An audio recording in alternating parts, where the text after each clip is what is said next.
Come on. There we go. Welcome back to the Unfortunate Sons, Session 39, a Frosty situation.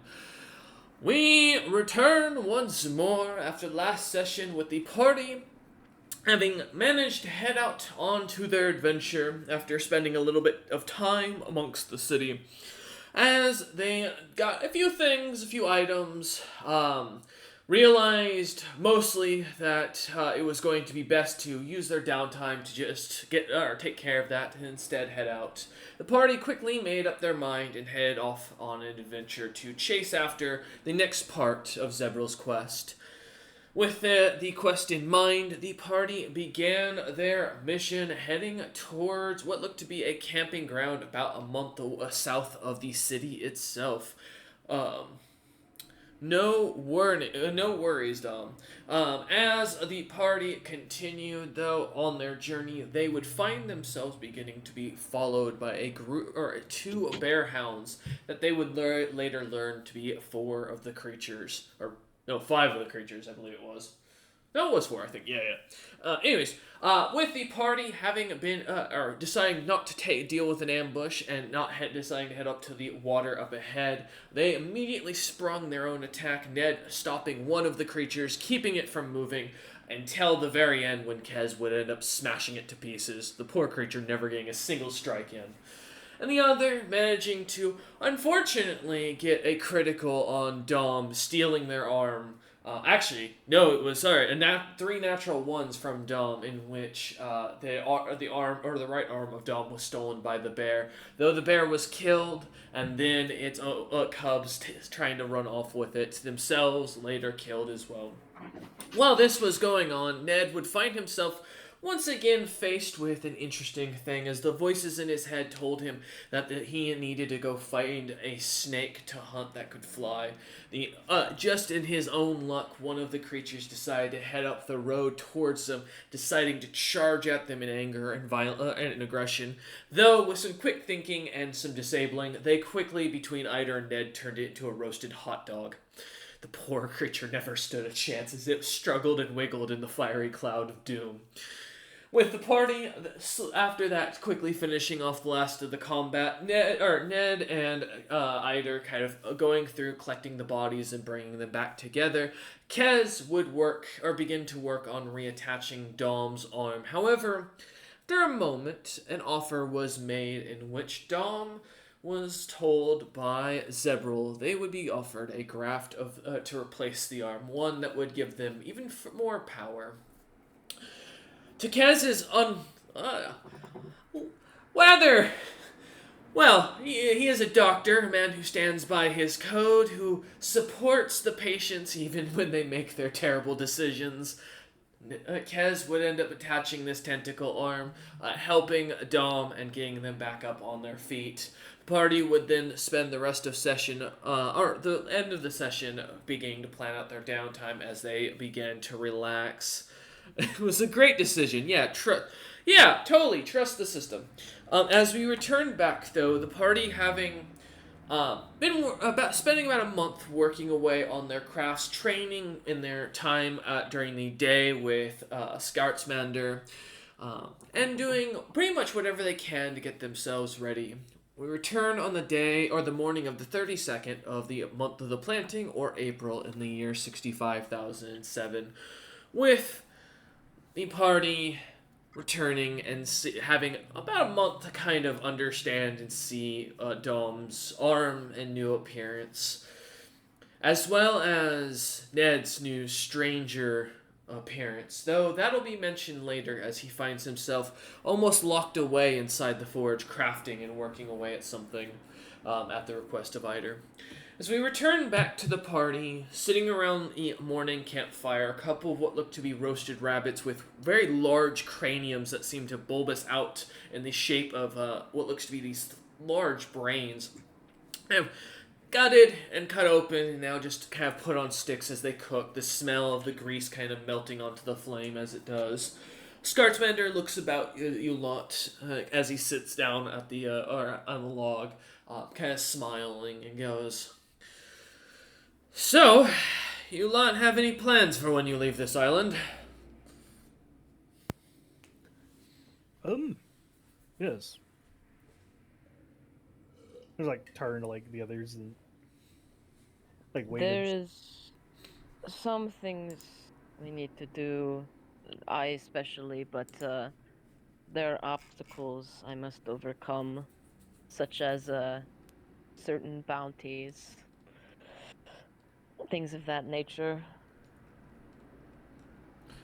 He nods, looks over at Kaz after as Dom says that, kind of wait expectingly. Well, feed folk that need feeding, save folk that need saving, and, well, kill folk that need killing. He nods appreciatively and then looks over to Eider. I just like starts like rolling out like a 6 point plan. It's like, well, first we're going to Cyrano's lens. Need some. Enough with the PowerPoints! Wait, when did this guy come up in the conversation? Dom, as you realize, the night you were kind of sleeping after Kaz had been brought back from these spine snappers, Kaz didn't really want to sleep that night in concern of being kidnapped again. Eider kind of spending the night up with him, and the two seemed to go through this plan mostly to try and keep Kez's mind at ease. By the morning, it didn't look like Kez was put at ease by any means in the situation. Eider, though, looked to be brimming as he seemed to have the whole thing planned out and ready to go. I think we have like 20 urgent things that we kind of have to go down before we start taking a vacation. Oh no, that's part of the urgent thing. That's for the tree. Also, I got a well, I got a vision from the law bearer of greed, for free. So Ah, yeah, gonna listen to that one. oh boy. He nods and goes, interesting. Yeah, if you lot are going to be traveling around a few places, I've got something you might actually find of use. And he kind of leans over and kind of digs out of his bag of holding and pulls out what looks to be a simple shield, a symbol of what looks to be kind of matching the one upon Kez's own shield, the symbol of Ella Ugbo with the hands kind of coming in a kite shield, grasping each other. As you look it over, seeing this, he kind of holds it up and goes, "We found this in some ruins at some point. It's got some sort of ancient sealing magic, but nothing seems to be within it. Maybe you lot will find some use for it, or find a beast you can put inside it." So it has the symbol of my deity on it? Correct. Kind of looking Yeah. it over, it looks to be made of a metal you haven't seen. I don't believe any of you've seen palladium off the top of my head. I don't believe so. No. Yeah, I don't think so. Okay, perfect. Yeah, kind of So seeing is this. No, go ahead, finish up. Oh yeah, seeing this glimmering metal that's almost seems to radiate divine magic off it. It seems to be made in a simple design. The outer edges of it seem to have the hands carved in, grasping each other, but the rest of the shield, you roughly guesstimate based on the works that Eider has continuously kind of been producing and helped working with you on. This couldn't be something of masterwork quality. It looks to be very primitive in design, something Ned could put together. It's a shield, right? Correct. It looks to be a kite shield. Gotcha. So it's probably old. Like, take it, look it over, and just start like trying to inspect like the magics within it. And if it's not old, if it's recent, then we got something interesting going on this island. Kez, give me a knowledge religion, and Eider, give me a spellcraft or knowledge arcana. As Dom Grimace is looking at this already. Yeah, Dom's just like confused. Why is this here? Yeah, it's pretty strange. Actually, it would either be able to tell how old the item is through like his knowledge of material. Well, if you want to give me an appraise check for it, you can try. Could I give armor smith maybe? Sure, I'll take an armor smith. Excellent. 45 for knowledge arcana. Okay. That is a That is a nat 20 for a 26 for knowledge Good religion. job. Okay. 34, you said, Eider, for your... Yeah, gotcha. Alright, going down the list, we'll start with the Arcana. As you look at this spell, recognizing this is an epic spell of sealing. From what you can tell on the runes, this is designed to seal anyone above a natural caster level of 40 or higher. The item seems to not have any effects, from what you can tell, on creatures that are lower than that or weaker than that overall. The magic, it's, though, while not arcane, you realize is designed for something divine, which is strange, because you have yet to see any god-sealing styled items. In fact, you've never seen an item that's put a god inside of it, to your knowledge. Kind of looking at this, other than the recent notice of Sarazeki's vanishment. But otherwise, this doesn't kind of catch really much of your attention beyond that, either. I will say the school is Really good transmutation. Huh? Yeah, you know, besides stealing a god, it's not all that. Yeah, no, it's not that important. Actually, then there's something I might be able to do to see if we to get an answer. Because this shield has something sealed in it, right? It does not. Oh, it just has the capability of sealing. Correct. It seems to be empty currently. Gotcha. Oh. How? I only bring this up because like I did study Wolfsbane, at least briefly. Yes. How close is it, like from like a magical like construct, to that? Because, I mean, I imagine most Mesa Kings are probably a bit head and shoulders above like the majority of like standard gods. Yeah, so this would be what you'd equivalent to a primitive design of what would be Wolfsbane. This seems like someone's alpha version of the item, if you will. A little bit more potent and designed for something very different than what the ones that you or like what Wolfsbane is. But it seems to be in its own design, because it is so simplistic, it's unable to do the same amount as those other items. To your understanding, you wouldn't be able to draw from this, from what you can tell, like the actual god's power. Most you could do would be, like, say, talk to it if it was sealed in there. There's no, it would try to influence you through mental capabilities rather than actually being able to do anything to you. Beyond that, you guesstimate this could probably turn into an unholy avenger, maybe, or a holy avenger, depending on the god. But kind of going down to the knowledge religion from that, with that description for you to kind of sit on either. Knowledge religion, as you kind of take a second, Kez, this looks to be one of the first artifacts of your holy faith. You recognize this as one of Ella Ugbo's personal items she wore when she supposedly walked amongst the mortals. This would be the shield of the mother herself. Though the name itself has been lost to history, this item looks to be very almost asleep compared to what its depiction is in the books, depicting it as basically the shield that protects and wields the Grim Reaper, the one who shows and appears in the shadowy night to give you a warm embrace and take you away to the afterlife. This shield was designed, it's supposedly to glimmer with bright silver and gold, to cast its wielder in this almost holy-like basking light. This is kind of dull looking and looks like it needs a good buffing and bit of work, like Grandpappy's old rifle in the garage that's very not taken care of, you know. Listen, Grandpappy's old rifle has killed hundreds of krauts, alright? We can't say that, goddammit. YouTube's going Nazi-like. Well, you can't say that anymore. Come on now, you're ruining. Oh, okay. Hey, listen, they're white, so it's fine. If I get banned off YouTube, this is the episode. Go ahead. Essentially, Kez, essentially eyes go wide, hands are reaching out, shaking, kind of like... That doesn't seem normal. As Kez kind of, is starting to take a moment with the armor smithing, Eider, I will let you know, this item is, what you can tell, looks to be it is masterwork, but it seems to need a bit of work and polish before it'll come to true fruition. This item seems to be almost in a sense of a dormant state, from what you can tell. Long term, though, you can see the runes that look to expand upon this item. This thing is going to grow immensely powerful, probably to rival your own armor. May I? Can I hold on to it, please? Are you gonna explode? Who Not are you like asking? literally.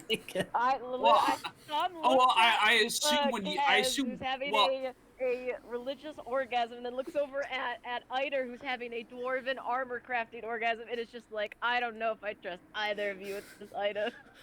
you're definitely not taking this item from me. Eider I is don't holding want the the shield item, right just now, I will don't say. freak Yeah, that's out what if I you was- touch it. That's what I was assuming, since Ida was looking over the actual material. Yep. There's like kind of like a clinical like look over it and say, yeah, let me well, obviously you got a ding here, nick there, need some polishing, buffing, a little bit of protective polish. Get it back to you in say a couple hours. Unnecessary. Do not. I'll take care of this. Do You're you know not how? Listen. I just leave it how it is right now. Okay, he wants it to look bad. Either hand it over, I guess. Your arm looks bad. Quiet you. My arm looks sick as hell. Your Yes, arm will you do prevent look us from diseased, entering the I know. I'm city just city. describing Has the it- arm for you guys. As It the is- arms you get can tell. good. I would say, if you want it, Dom, if you want to kind of give them the Uh, understanding of what they're looking at, yeah, feel free. I don't know if I actually posted in the group chat, but it's described as forged from a writhing mass of semi-translucent greenish cerebrospinal fluid, the same substance used within the creation of void-minded horrors. This sinuous tentacle pulses with psionic potential. So basically, it's a dope-ass kind of glowing tentacle arm. For those And hey, it's functional. For those big fans of the series, if you remember Tuntun's tentacle coming out of his head, it's the same material as that. Oh.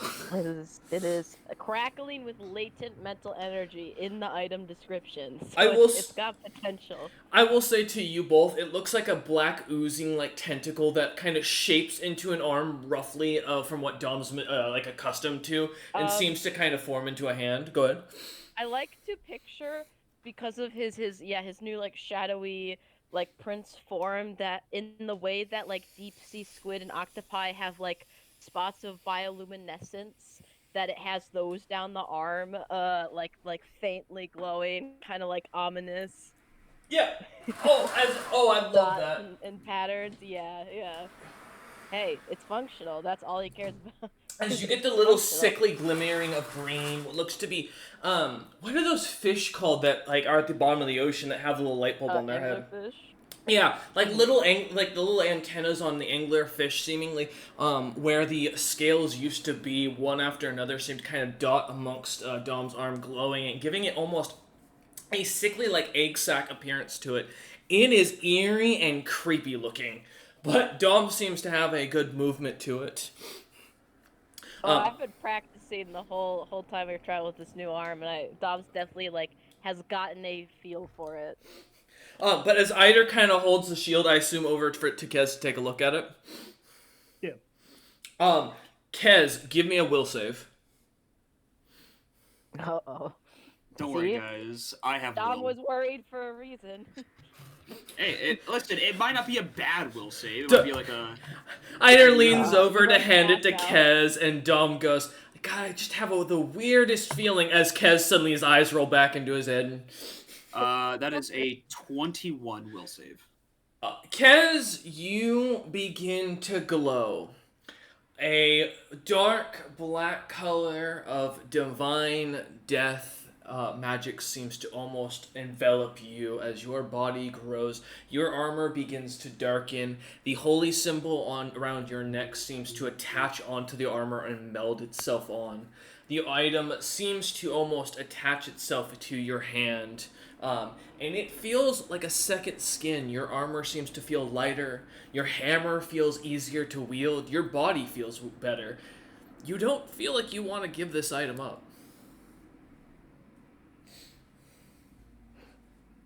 Well, I wasn't gonna do it anyway, even if I didn't do this. Fair enough. Why? But you know. I'm getting flashbacks to certain coins with will saves.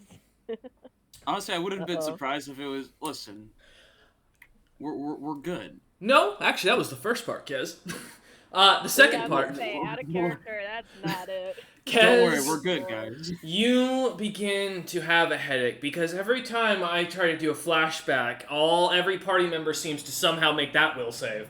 But no, as you begin to see visions of what looks to be armies of these demons coming at you, hordes of these creatures seemingly angry, screaming at you as you stand beside this motherly, tall figure. She looks beautiful. She looks of grace. Her skin as black as onyx.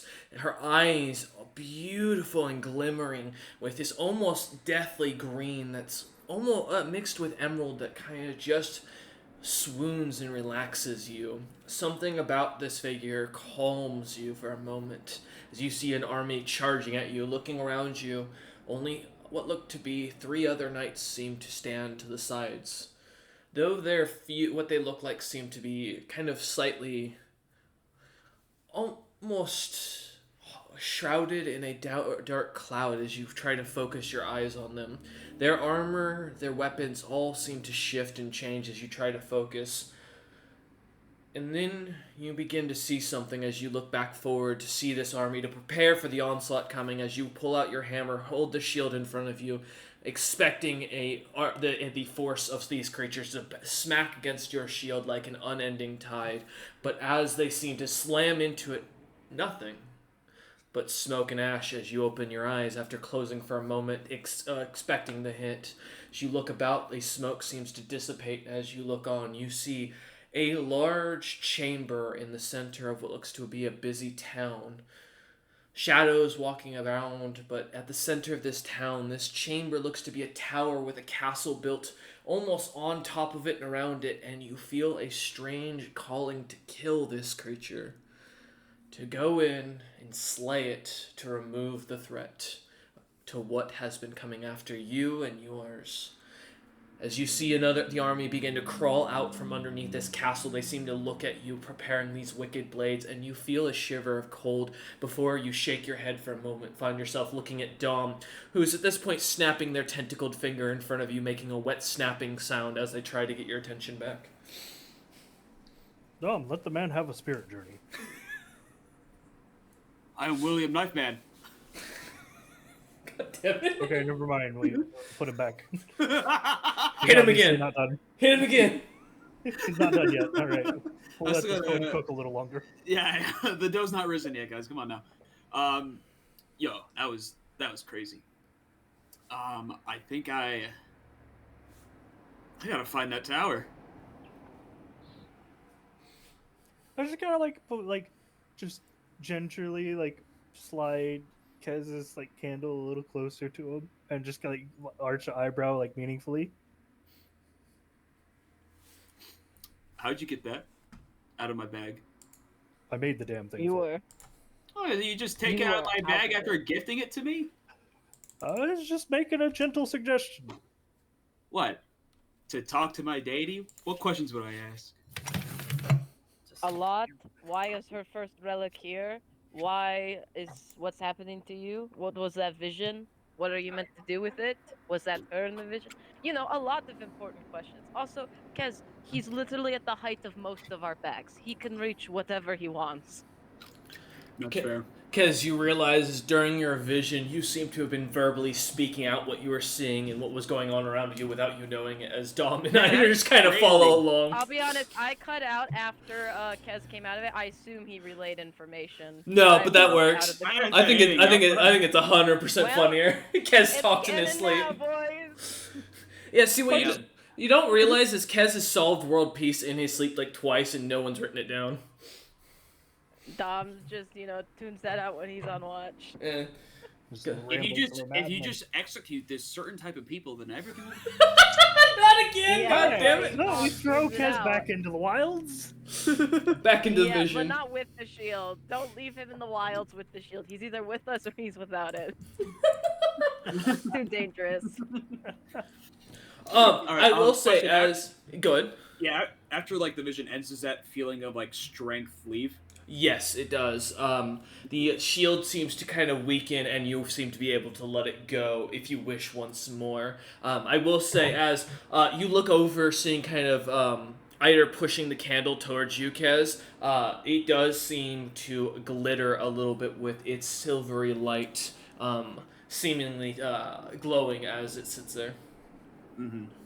I'll grab the communion item and I'll sit down and light it with the shield by my side. Okay. As you light it, give me a concentration and a wisdom check. I want to make it known Dom takes a good couple of steps back and away to give space.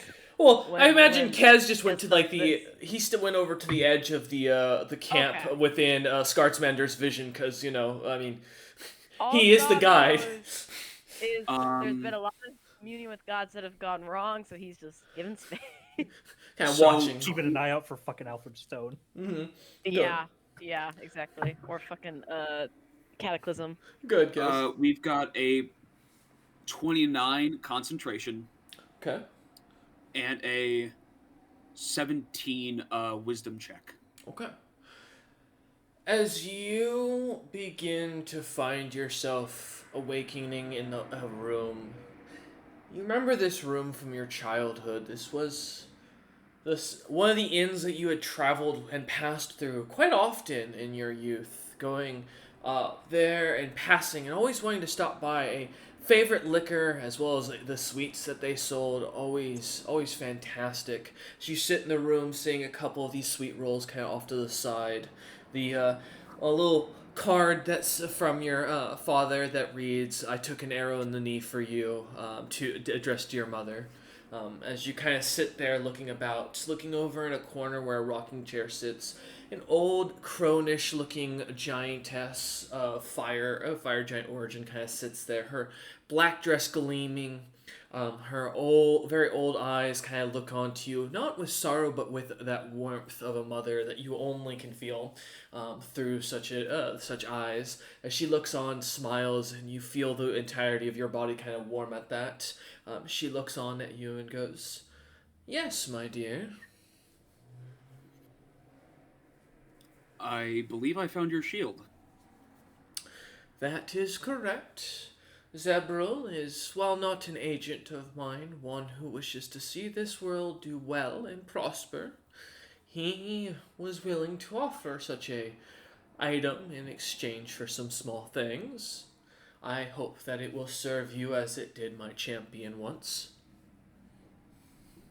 Where is this tower that it's showing me? It has changed over many years. Long ago, when the ages were clouded, it had another name. Now it grows to a new name. Wars have been fought over it. Alignments changed. The Supremes decided, and Destiny's Lord defeated. I can only tell you, child, that the lands you seek from your own memories and understanding of this location would be where the king of the called Closen rules. I cannot interpret this town any other way to you. I apologize for this, my child. Thank you for everything. She smiles and goes, "If I may, I hope you understand what this shield means. There's no one else now. You're the last torch we have in this world before those who would see death used for their own selfish gains to rise. You are set on a path, and I hope you are prepared to make those sacrifices as needed." I'll do anything for you, Mother. "I hope not. I hope that, like a good son and a strong champion, you will learn in time that even gods are not all wise. For we were mostly all mortals like you once. And we make mistakes, foolishly decide things, kill and conquer. enslave. But you are a good child, and with the world coming to a close, I think you may be one of the few lights that we will see glowing when the great frost arises. Stand strong. I shall. She smiles as she looks at you and goes, "Now we only have a few moments left. Do you have anything else you'd like to ask me before you are brought back to the mortal plane?"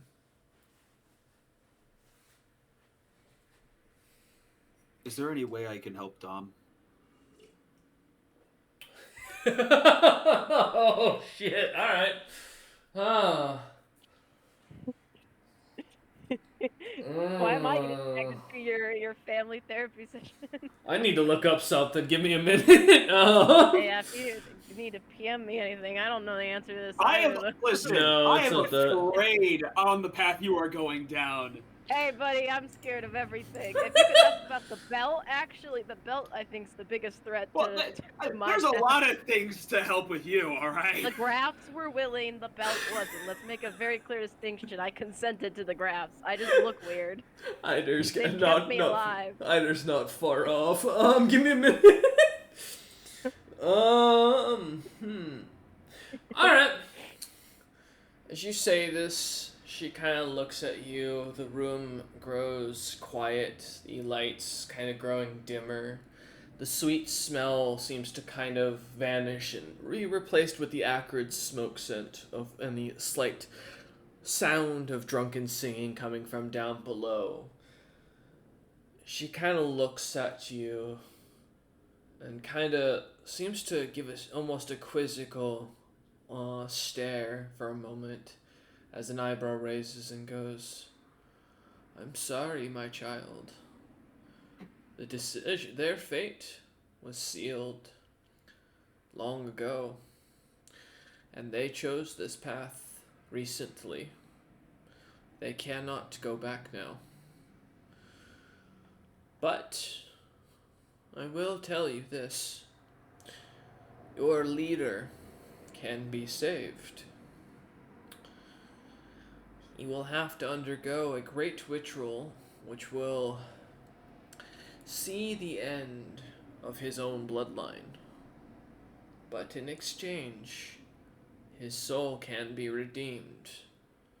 Otherwise, I fear he will fall to the great blizzard coming." Thank you. She smiles and kind of nods as you kind of find yourself kind of looking about as you look around, seeing the jungle once more. Your eyes kind of adjusting as the smoke from the candle dissipates and the light vanishes. No, but, that is an option, actually. Hold up, Wait, what the fuck? Hold up. I just think me and Eider maybe disagree with some of the things said here. No. Listen, as I get out, as the one of 8 charges of this candle are extinguished, put the candle back in my bag, put the shield in my bag. I look sorrowful at Dom, like unhelpable. I lean Oh, into Eider. Is he looking at me longingly? Because I don't feel that way, and I'm very Dom, uncomfortable. give Very me a sense sorrowful motive. look. So yeah, I have to say, my instant, One I need time. a passive sense motive score at this point. Like, the second he looks at me, I'm like, what do you want? And I'm hoping that beyond hope you roll on that one. Oh, I'm also He's hoping so Because my luck. Kez looking at you longingly Wait, being misinterpreted, it'll be wait. amazing. Not in that one, but it was a 3 on the die. Let me check my score. This is gonna be. You don't have a plus 10 by this point to your sense I motive. do have a plus 10. Yeah. Oh. 13. He's not exactly putting on much of a hiddenness to his emotions, as he kind of makes it very instilled into the fact that he is looking on to you with sorrow. Though, at what he's sorrowful for, you're not sure, Dom. You get the weirdest feeling he was talking to someone about you as your nose starts to kind of itch a little bit like you're about to sneeze. Yeah, I was gonna say, Dom just like looks at him like there could be a number of things he as Kez would be sad about. I think in Dom's mind, he probably asked Ella Ugbo if if Dom could be, welcomed into her flock, and Ella Ugbo was like, yeah, this guy ain't going to Ella Ugbo heaven, and Dom that. So I think he just gives Kez a look, kind of looks at Eider, but he's not saying anything. And then I look at Eider with resolve. Uh-oh. I think he's gonna try to get you to join his religion, and I think you make your own choice, but think wisely. He looks very determined. Well, guys, Oh, Eider's silent. Give him a minute. They're just like contemplating. It's like, all right. My quest leads me towards the Closen lands. After we're done with here, I humbly ask that we find our way over there at some point in the near future. Oh, trust me, that was second on the list. Ah, sick. We're going to Cyrano, then Closing Lands, well, Fiendlands. What's in Cyrano? Vision from the Lawbearer of Greed. Also, Ned needs to talk to him about his plan. Can I DM roll for what Dom would know about those lands? As far as I recall, in character, Dom doesn't have any personal goals there, but he might Because I know something. I believe you have something to do in Closen lands. I don't know about Cyrano though. Are you talking for Cyrano or the Closen? Or just both? Dom. Both, I guess. I'm looking at my little personal goal sheet now. Is it? I have the Closen territory. Oh, I probably misspelled it when I typed it down. Okay, I do have a plot point there. So I guess the other one. I don't have anything for that. Give me a knowledge. You can either give me a knowledge history, or I will take a knowledge nobility or religion. Can I use my squire roll? See if I overheard anything in my time at court. Yeah. All right, much better roll. Where's my little squire bonus? Where art thou? That is a 19. Well, firstly, you've met Cyrano, because that's the anvil. Wonderful. And you lot met him when he signed he signed a quarterstaff and gave it to Ned. Still Ned's best moment. Also Ned's current staff, by the way. Yeah, that's Ned's bonk staff that he's got Shillelagh on, a custom spell made for it. The Elfin Stone, yeah. It's also the staff that keeps getting stronger. Yeah, they keeps adding little primitive constructs to him. But so as you kind of think about it for a moment, rumors at court. Yes, the anvil is believed to be completely uninterested in reproducing, and plans to just live forever as a druid. He is a notable druid who was planning to set up a major place for druids to pilgrimage to in his home territory. And he absolutely hates all metal items. And I mean, with a heavy disdain. He does not allow metal within his capital. This is one of the reasons why Utham courted him at his own territory. Also, he is the only world leader, to your knowledge, that has ever actually courted Utham in his own castle that you have seen. So I'm looking over at Eider's whole getup, Kez's whole getup, my own gear now that has some metal in it, and I'm just like, yeah, okay. And then for the Closen territories, Torges is notoriously been famous for causing alliance issues and has been siding against Utham at every step of the way.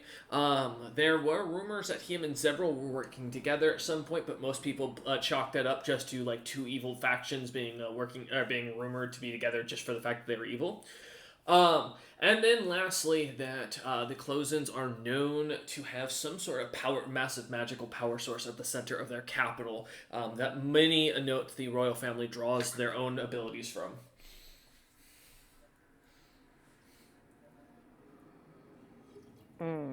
Give Dom a second as they write that down, process, and realize Kez cannot do what he's probably planning. Yeah, I'm also trying to figure out how to spell names since I've... Oh, feel free to ask me. I will spell anything you have questions on. Yeah, if you could spell both, it'd be great. B-O-T-H. Yep, B-O-T-H. Perfect. So this is Closen. Torges. Oh, okay. That's the name of the king. I interpreted there to be an I before the L, so that's why. I think the Cyrano has 2 N's. And so there you go. There's that. Anything else? Yes. No. Perfect. Okay. Perfect. So yeah, I guess Dom will look at Eider and go, well, I'm a little bit curious about that PowerPoint now because there's no way in hell we're getting into the Anvil's capital dressed like we are now. It's called making a diplomatic call. Because we don't have to so go. good at diplomacy. We don't have to go inside the capital to hopefully talk to the Anvil. Also, Well, to is be it- fair, we have had 100% diplomacy success rate thus far. As The I've been pretty good at it. diplomacy, our diplomacy is not bad. The reputation that precedes us has not only been run through the dirt, the mud, the shit, and the blood, it has also been lit on fire and stepped on. I uh, think we could try, but be forewarned. You We're also not have a walking to a foreign very agent. big bounty. Listen, I don't know about you guys, but I've had a pretty great reputation since the Lithidar War. Cyrano knows Ned personally. You guys have met him personally. Yeah. He's an ally of Utham's.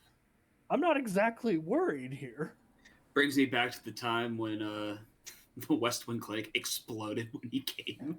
I was gonna say a lot happened when he was there, and also I did not. I think only Ned spoke to him personally. Just saying things. We need to be prepared for the worst. I'm more worried about the closing lands. In all honesty, that doesn't sound like the standing with Utham is good. I wouldn't have sway there. Like Well, pointy arm, I don't think we're getting much sway anywhere anymore. I am perfectly fine. You guys keep pointing at this. I'm not the only person in the world to look a little fucked up. Also, and he points the tentacle arm. Your bounties pose a far bigger interest than my tentacle arm. I could put a cloak put on on the this. coat. No one's gonna know shit. Everyone probably knows your face who's a world leader. I'm just throwing it out there. Or at least Guys, your description. Guys, I think I'm literally the only one that can walk into any city and not have a problem. Kez looks at I mean- himself, or looks to his right, sees Ned kind of like No, licking no, his Kez, tail you and cleaning it. You get a different kind of attention. Maybe not the hard. Not with you but guys around me. certainly get it. Yeah, Kez I has, used to be the weird one. Kez has scary dog privileges now. yeah, Kaz really does. No one hits on Kez because no one wants to see what the 2 monsters walking next to him Yeah, will do. everyone sees Eider in his decked out armor, and then whatever the hell Dom is. Uh-huh. Yeah, because almost most countries have a ban on Illithid and it's kill on sight. And with your Illithid arm, if you can't cover it up right, I'm gonna have to do some explaining. It's an, as from what I know, it's an aberrant graft actually. Different classification. As Probably Dom kind of Eyebrow gives you raised. like a heavy wink with that. It's a eyebrow raised, like, yeah, okay, buddy. Yeah. That's what's in the item description in parentheses, so I don't fucking know. Air quote aberrant. I will say, for reference for the 2, this item cannot be made by anything other than an illithid, so it is an illithid graph. It's not a graft from illithid parts, it's a graft from an illithid. Yes, which Totally different. that's the main issue here. You know, like I said, just a really big, like, one-shoulder cloak that's secured into place. Yeah. Hey, listen, it's gonna be. I'm gonna have a tough time bringing you guys into towns. If we can get, this is why I was asking about the visibility potions or disguises, because putting on the belt started a whole list of problems that have only compounded from here. I would love to be subtle and out of sight and not visible from a mile out of town. To be fair, unless we're making an international incident, people don't just have world leaders on like speed dial or message sending Well- quickened. This, like, if we don't make a stir, then they're just not going to notice us as much. But anyway, cart before the horse. We're in the middle of the woods now. Also, we very much need to go hunt some salamanders before a frostworm kills you in like a breath. Yeah. Also, probably should be warned. I don't know the scope of what energy this exudes, but my new arm does seem to attract the local fauna here. So, if we're going to be setting out, I don't know if you guys want me in the back or the front, but I don't think you want me in the middle. Or maybe you do. I don't know. Just know I'm going to be drawing a lot of aggression from the local creatures here, from what I've gathered just watching. Yeah, I've noticed that the creatures have been circling us for a little bit now. Yeah, so Scotsman, whatever presence he has, keeps everything away, but they very, very badly want to yet again get another attempt to remove an arm or a limb from my body, so. Why Maybe didn't you they'll just remove ask the for the Olympic same arm. limb back? You knew Why it do as we if he need to do removes this? it, he's only going to come back with probably another offer. You I have mean, the arm to reattach the one time. Why? Why you gotta do this to me? My life not hard enough? I can't go back sorry, home. I didn't I can't go realize your here. arm was getting ripped off. Apologies. I will. Next time I'll ask for them to remove a finger so it's a little bit more manageable, Your Majesty. Oh no, jackass! You don't get to pull this card. We were in the middle of surgery. We could have just reattached the fucking thing. We've done it before. Yeah, I've certainly done One, it before. no guarantee 100% it'll work. Two, I am an opportunist when it comes to measures that risk myself, and I did not. This was a worthwhile gamble. Your I assure adopted you. father is like the savant of grafts and prosthetics. Yes, You didn't and if need it. You just wanted it in the moment. does anyone need anything? Okay, now we're going full nihilism. You have just straight up lost the Yeah, argument. exactly. Let's get a move on. I think Tom needs to take a vow of poverty. You. Oh, sure. Let me freely give away the entire party's funds and all of our items away to a random stranger in the next town we meet, and then you can All come of you throw give it me to fortitude saves. Yeah, I figured. I'm Uh, gonna guess this is our necklaces. 26. That's a fail. Fail. Fortitude save. Let me find my new Yeah, fortitude. I had entirely forgotten about the necklaces that are supposed to The blue lays? together the game. Mhm. Yeah. 27. Hey, good news, you also fail. You all take 1 point Yay. of non-lethal electric damage as you feel or see the blue lathes begin to glow slightly as you begin to argue, and they seem to zap your necks each, kind of quieting you lot down as it does. Fuck. Scartsbender just looks up and kind of gives a giggle as he continues chewing on his rabbit. You know, honestly, I'm surprised we actually made it this far without, You know, I think if we do this a few more times, I can build up a tolerance. I don't think that's how that works. No. It wasn't as bad as the first time it happened. As you look over at Ned, Sounds who is like completely fun. unconscious right now. Okay, it was bad for him, apparently. Maybe he's just not as electrically resistant as we are right now. Didn't just roll for Ned in the background, got a nat 1 on his character sheet. God, poor bastard. Alright, time to hunt salamanders. This conversation's going nowhere. I think we're all just getting more irritated by the moment. I'm getting antsy, yes, I agree. We should head out. What are we doing with Ned? As I look down at his unconscious body. I just kind of like start shoving him in the forge. Yeah. Good call. You start dragging him in, put him in. Scartsbender seems to kind of help out as he helps you guys kind of load him up. takes a few moments as you guys kind of get him clamped in. As you guys get ready to head off, Scartsmender kind of looks on you and goes, "Oh, and just as a heads up, they breathe cold as well." Goddamn. Yeah, I figured as much. As he turns to go sit back at his fire and kind of continue eating the rabbits you all left untouched. I figured we were just like eating, talking.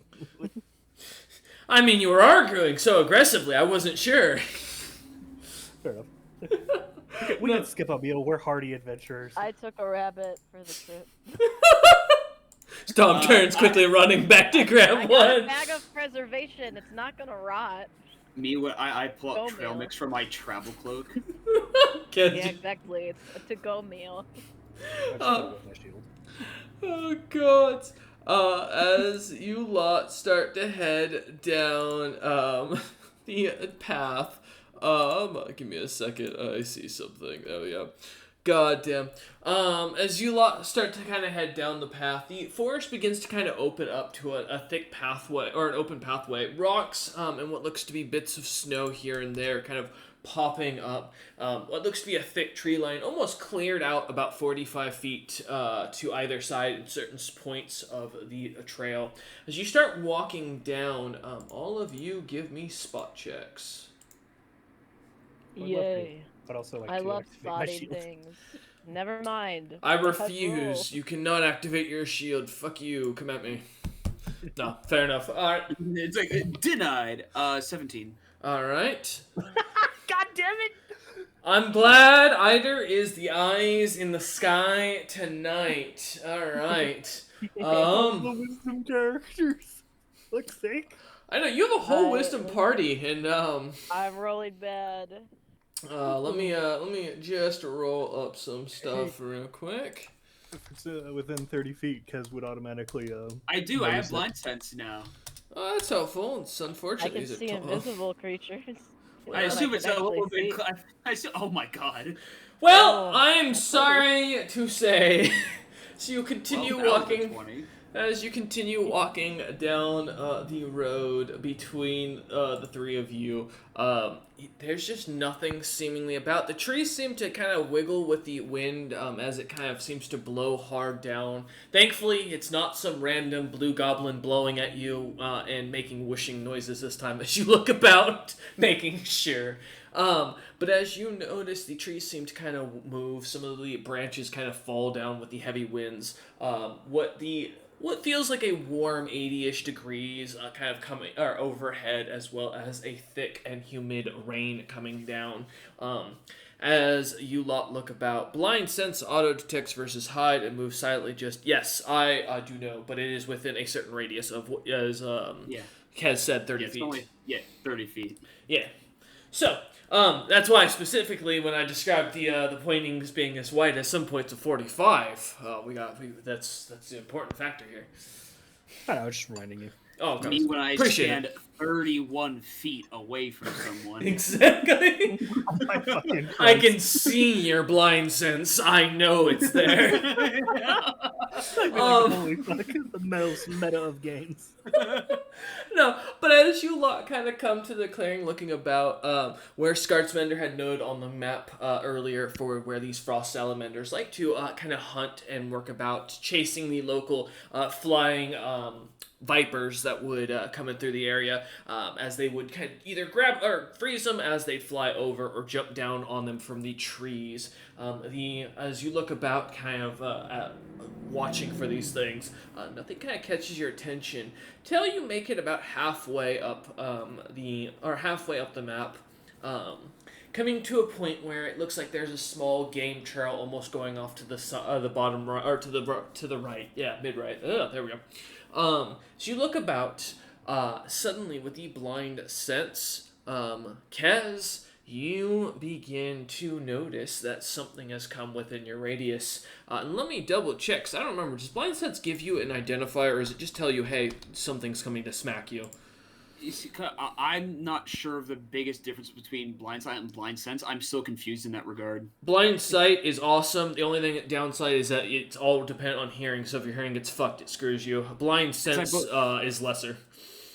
Yeah. Gotcha. It's imprecise. You know the rough shape and size of the thing, but you don't get like any kind of like fully identifying So, things. so it's kind of like a sixth sense, like somebody's watching you, and like the hairs on your back stand up type of deal, right? Yeah, mechanic-wise, it's different. Blind sight can see through concealment. Blind sense cannot. Well, it can. Gotcha. You just have to roll for it. Is the difference. Well, you So, automatically know the square they're in, but you still have concealment against the thing because it's not a precise sense. yeah. So it's not Okay. as good as sight. Yep. So it's instead of daredevil vision, it's more of you're really trained as a or as a blind person to know when someone walks in your room. Gotcha. You know they're generally that direction because that's where the door was. Mhm. So as you begin to hear, you clock 3 creatures roughly coming up from behind you. Something seemingly flying in the air, huge and seemingly kind of wide, like kind of catching your attention to, almost similar to the flying serpents, as well as what looks to be 2 medium-sized creatures that are crawling across the ground and seem to be doing it quite slowly behind you.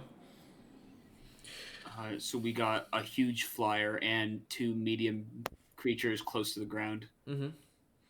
As you say Uh, this, without Dom or Eider kind of reacting, as as you 3 continue kind of walking slowly. Hmm. They're on our 6. Be mindful. Got it. Yeah, I was gonna say Dom is gonna have his sling in his hand and ready in case like he could spot one to take a shot. Yeah. I like kind of like make a motion like I'm like talking about something. I like point to can we get where are we on the map right this Oh, second? yeah. So there's a midpoint, roughly mid-map, where you can kind of see what looks to be a little game trail off to the side. But you know what? I'm going to save us both a lot of trouble. I'm just going to take a quick snippet and to give you a drawing. Yeah. So give me 2 seconds, and I'll have that to you. All right. Because I was kind of wanting to hold up on the place where there's like 2 rocks like really close to each other Yeah, at the top yeah, left. like get really into a good format. I agree. I think that would be on Dom's mind too. Alright, here. I'll do it specific so you have who's where, because that'll also save me time here real quick. One of these days, I'm just going to start just going back to my, what do you call it, the tabletop. Alright. Because Dom is fucking massive. Alright, and then roughly, so that way that you have an idea. I'll use F for the for the medium creatures, and S for the flying creature. And I used black because, well, I didn't think about it until just now, and it'll take me another 2 minutes to redraw that. So there you go. Open it up, and I promise you can see it, kind of. Hmm. Or Yeah. KDA. Oh my Yeah. gosh, the size of Dom next to the K and A. I mean, technically, I think Eider is a size category smaller than Kez, but I can't remember, because Kez, you're medium, right? Large. Oh, no, you are large, and Eider's medium. Okay. Yep. So, alright. So, a little bit off on the size thing, but it works. Yep. Okay, so we're not too far away from where we want to be anyway. Yeah. Roughly, as you look at the tree lines, kind of keeping your eyes out, nothing kind of catching your attention with the 21 so far. As you technically, as these creatures are going to continue to move up slowly, the flying creature seemingly doing the same. Yeah. I think we like move up to the like rocky outcropping. Okay. I like take like a break kind of motion, like I'm like stretching my back. So I'm, good like 10, 15 feet in front of like where Dom and Kez are, towards the enemies, and just kind of like give Dom the nod. Mm-hmm. Okay, so I also like look at Kez to like see if like he wants to like do anything for like the potential Alpha Strike. I don't really got much in my mind right now. Actually, I guess I could always throw out a briar web.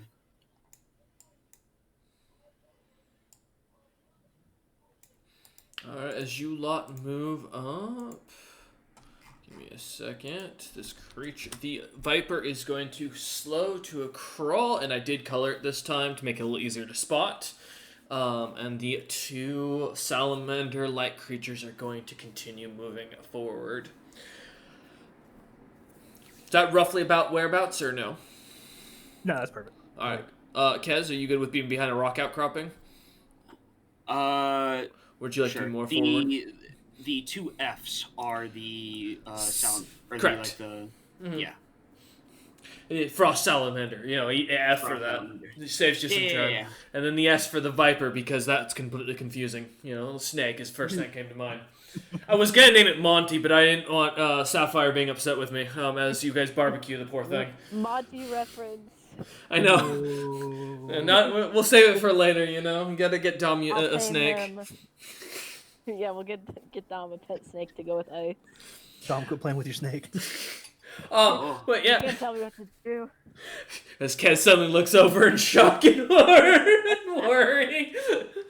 The graphical image of Oh, this wouldn't be a massive viper, creature it'd be a versus the. python.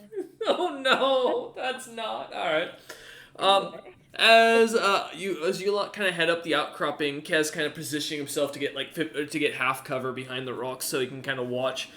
Dom kind of getting up behind Eider about 10 feet, prepping themselves to run, and Eider as you kind of step forward, it's about quarter concealment. I mean, these rocks go about up to your knees roughly in front of you. They're not big, but they're not small exactly. As you look on. All right, you all have the surprise round as the creatures have not noticed that Right. you lot have not that you have spotted them. All right. You want to go first? Someone, or you want me to take the pop shot? I know. I would like to cast Briarweb on the frost salamanders. Okay, what does that exactly do? Remind me. It's essentially like an entangle spell, essentially. Mm. But so this Okay. spell causes grasses, weeds, bushes, trees to grow thorns and then wrap and twist around creatures in or entering the area.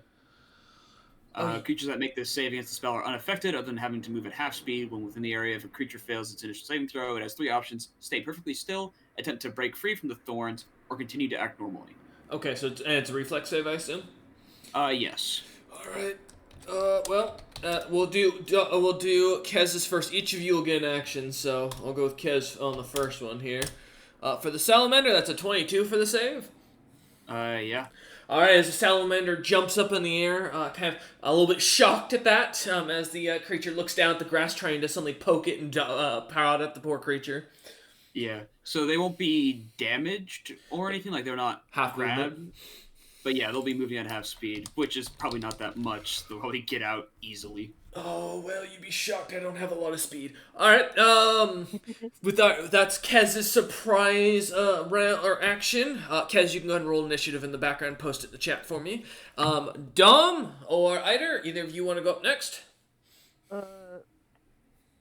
Modus? I'll go. Yeah, preference? You can go. Okay. Okay, I'm Just also in case you just trip on going that to one again. be- yeah, I was gonna say I'm going to be firing splinter shard at. Actually, how far away is the snake from the frost salamanders?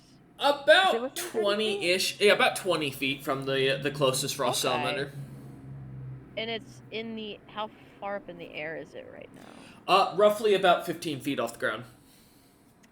It might be just out of range for me to hit with the splinter shard.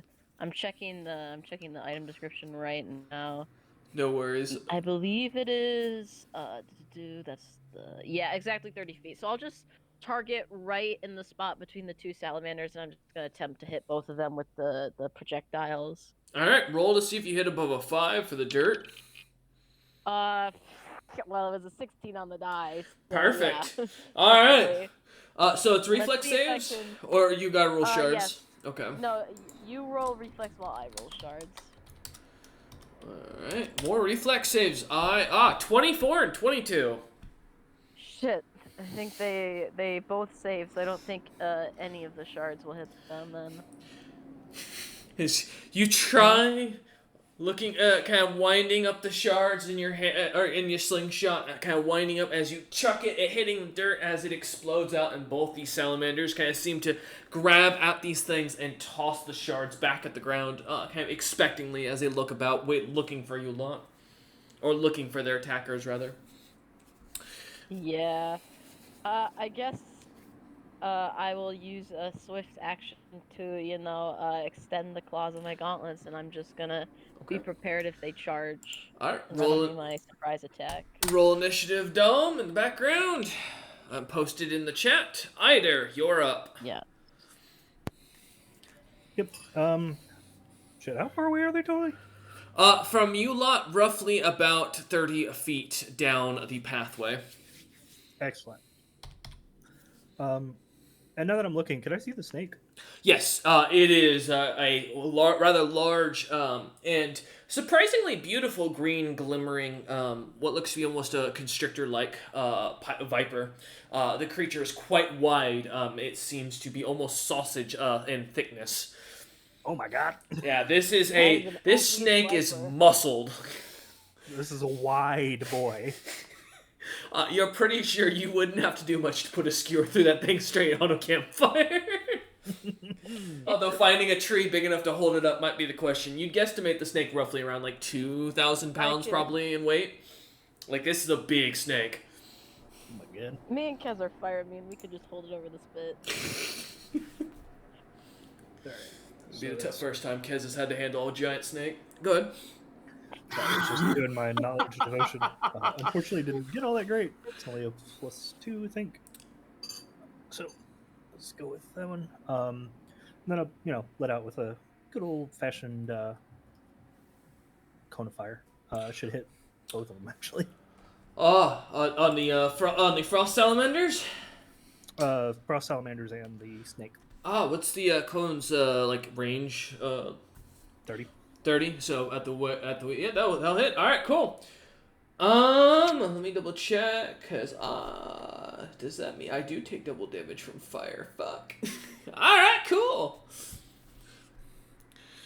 And that is for damage. Yep. Okay, Reflex is it a save for Code of Cold at all? Is there no reflex? No, it's a save. You reflex it.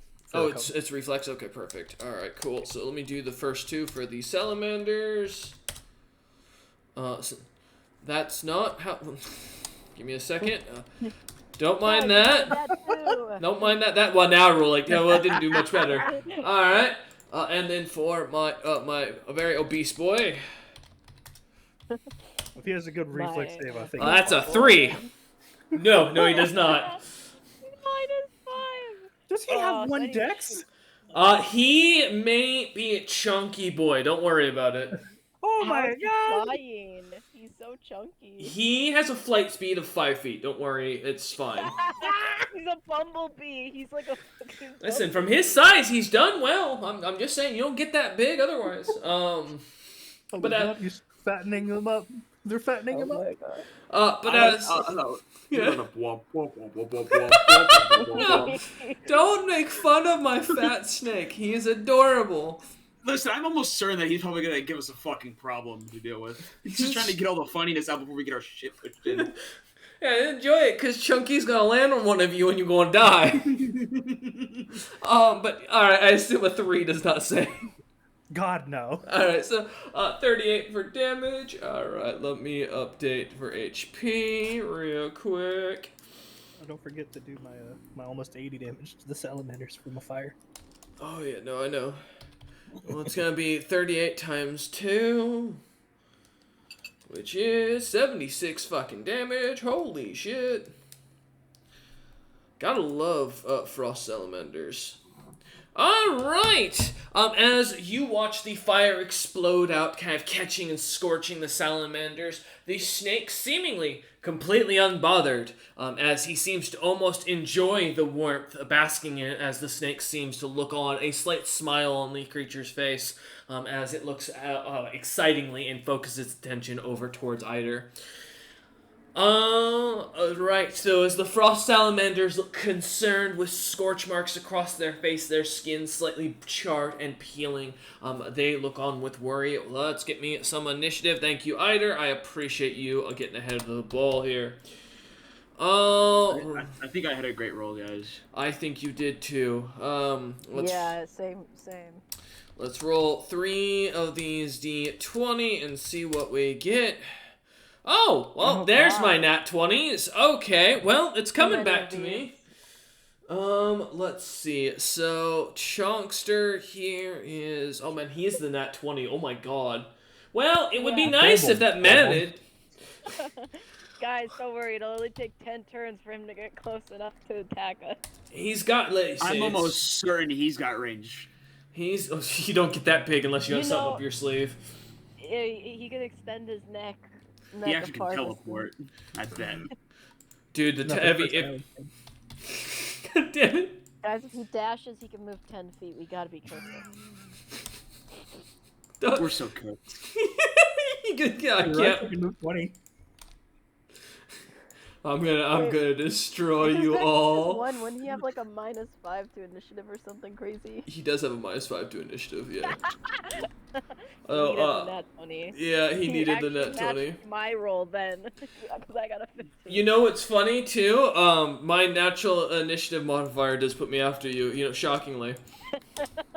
All right. I feel bad. I'm gonna put a little note for him. Formerly known as Chonkster. All right. Question: Yes. What do we know alignment-wise about these creatures? Give me a knowledge nature check before we start into the initiative. Sick. Am I good at that? Probably not. No, I'm not. Just so we're gonna do a flat int check. 7. With that,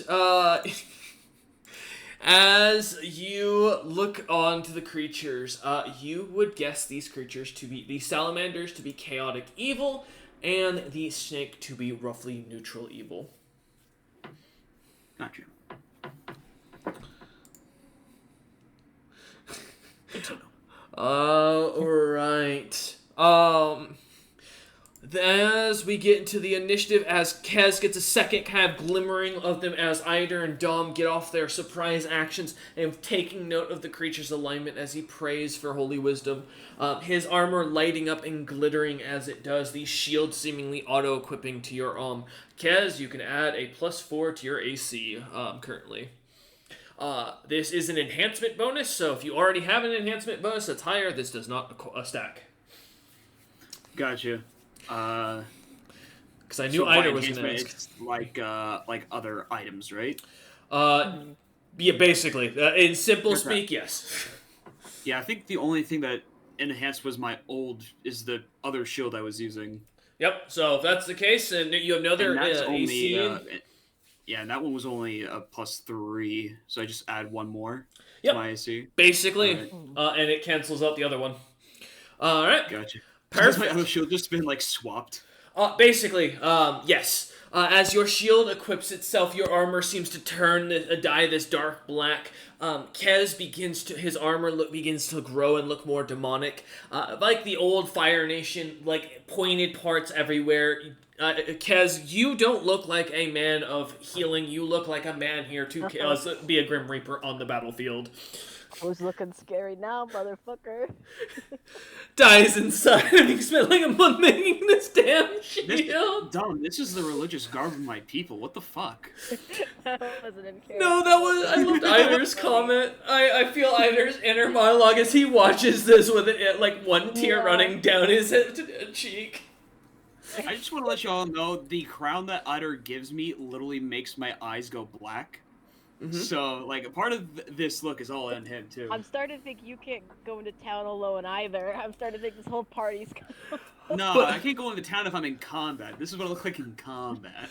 As Okay. we start with the top of the initiative, Eider, as you try to cast Power Word Cook to get back at El Ugbo for stealing your stick of giving the party equipment. What would you like to do? Cast Power Word Cook on the salamanders and the snake. Oh, Another more reflex saves. okay, let's see what we can do. I'm gonna roll my 2 plus 10. Man, where are those crits? I can't win unless I get a crit I here, hate but them. of course, nope. We're getting better. Maybe I'll get a crit in the opposite direction. -3. Does -3 save? Just out of pity? Absolutely not. Also, can they give me a bull rush check? Yes, I can. Let me pull up my notes for my bull rush. What I gotta add for my modifier? Oh, it's just +4. What's your size? Your medium, you said? Yep. And this is a bull rush against the serpent, or is this a bull rush against the salamanders? That's a bull rush against all of them. It's just getting added on to the Oh, okay. damage. Alright. It's just against the resulting damage that they're getting hit with. Got you. Alright, let me see what stacks together, because I can never remember off the top of my head all my bonuses. Base attack bonus plus strength. Yeah, okay. +4. Yep, for being larger. Okay. In this case, they're the same size, so what's my strength modifier? Oh, it already added up to for me. There we go. There's those two, and then for the great and chunky worm himself, his strength modifier, that is 34. Dang. Well, Yeah, he's strong. he fails. Well, they all fail because it's against just the straight damage that I rolled. Oh, so that sucks. He gets shoved 5 feet back. You are an asshole. That's just mean. You are bullying my poor chunkster. All right, fine. The one salamander gets shoved like 20 feet back, and the other one gets shoved. Well, thank you for that, because now I'm no longer at half speed because of that. Fuck you, Kaz. You also take 2d6 damage for being shunted through the brambles. Oh yeah, Kaz, roll your 2d6 for the brambles. Because I think that's part of your spell, right? If I remember it from what you were describing? Yeah. If they move or something like that, I don't know. 8. 8? God damn it. Alright.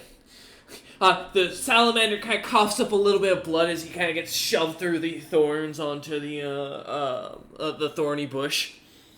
Alright. Yeah, the other one goes like 30 feet back. 30 feet back. Okay, got you. You are just mean. Alright, the poor chunkster. He's following you about 30 feet back. Yes, He's as aiming on you. He So is. they take another 76 damage and get shoved like fucking 25 to 30 feet back. Yep, no, with all damage totaled, the one salamander does cough up blood as the brambles tear into him, and from the cone of fire can expanding out to causing the light or a glimmer of explosion from Eider's hand as the creatures kind of are shoved back from the explosion of flame. Burnt and charred, the creatures look on slightly warily. The giant snake, though, looks to seemingly look almost as if it's interested more as it stares at Eider, wiggling and jostling in a strange motion. Does this thing have fire healing? Maybe. You gotta tell me if it's got fire healing. I don't have to tell you anything. You can roll me a knowledge nature if you'd like. It's like the police. They'll tell you if you ask. I'll let you roll for it, see if you can figure it. Yeah, this ain't the police. You don't got a warrant. 23. 23? Yes, it has fire healing. It is fully growing. It is, in fact, growing stronger every time you seem to be lighting it on fire.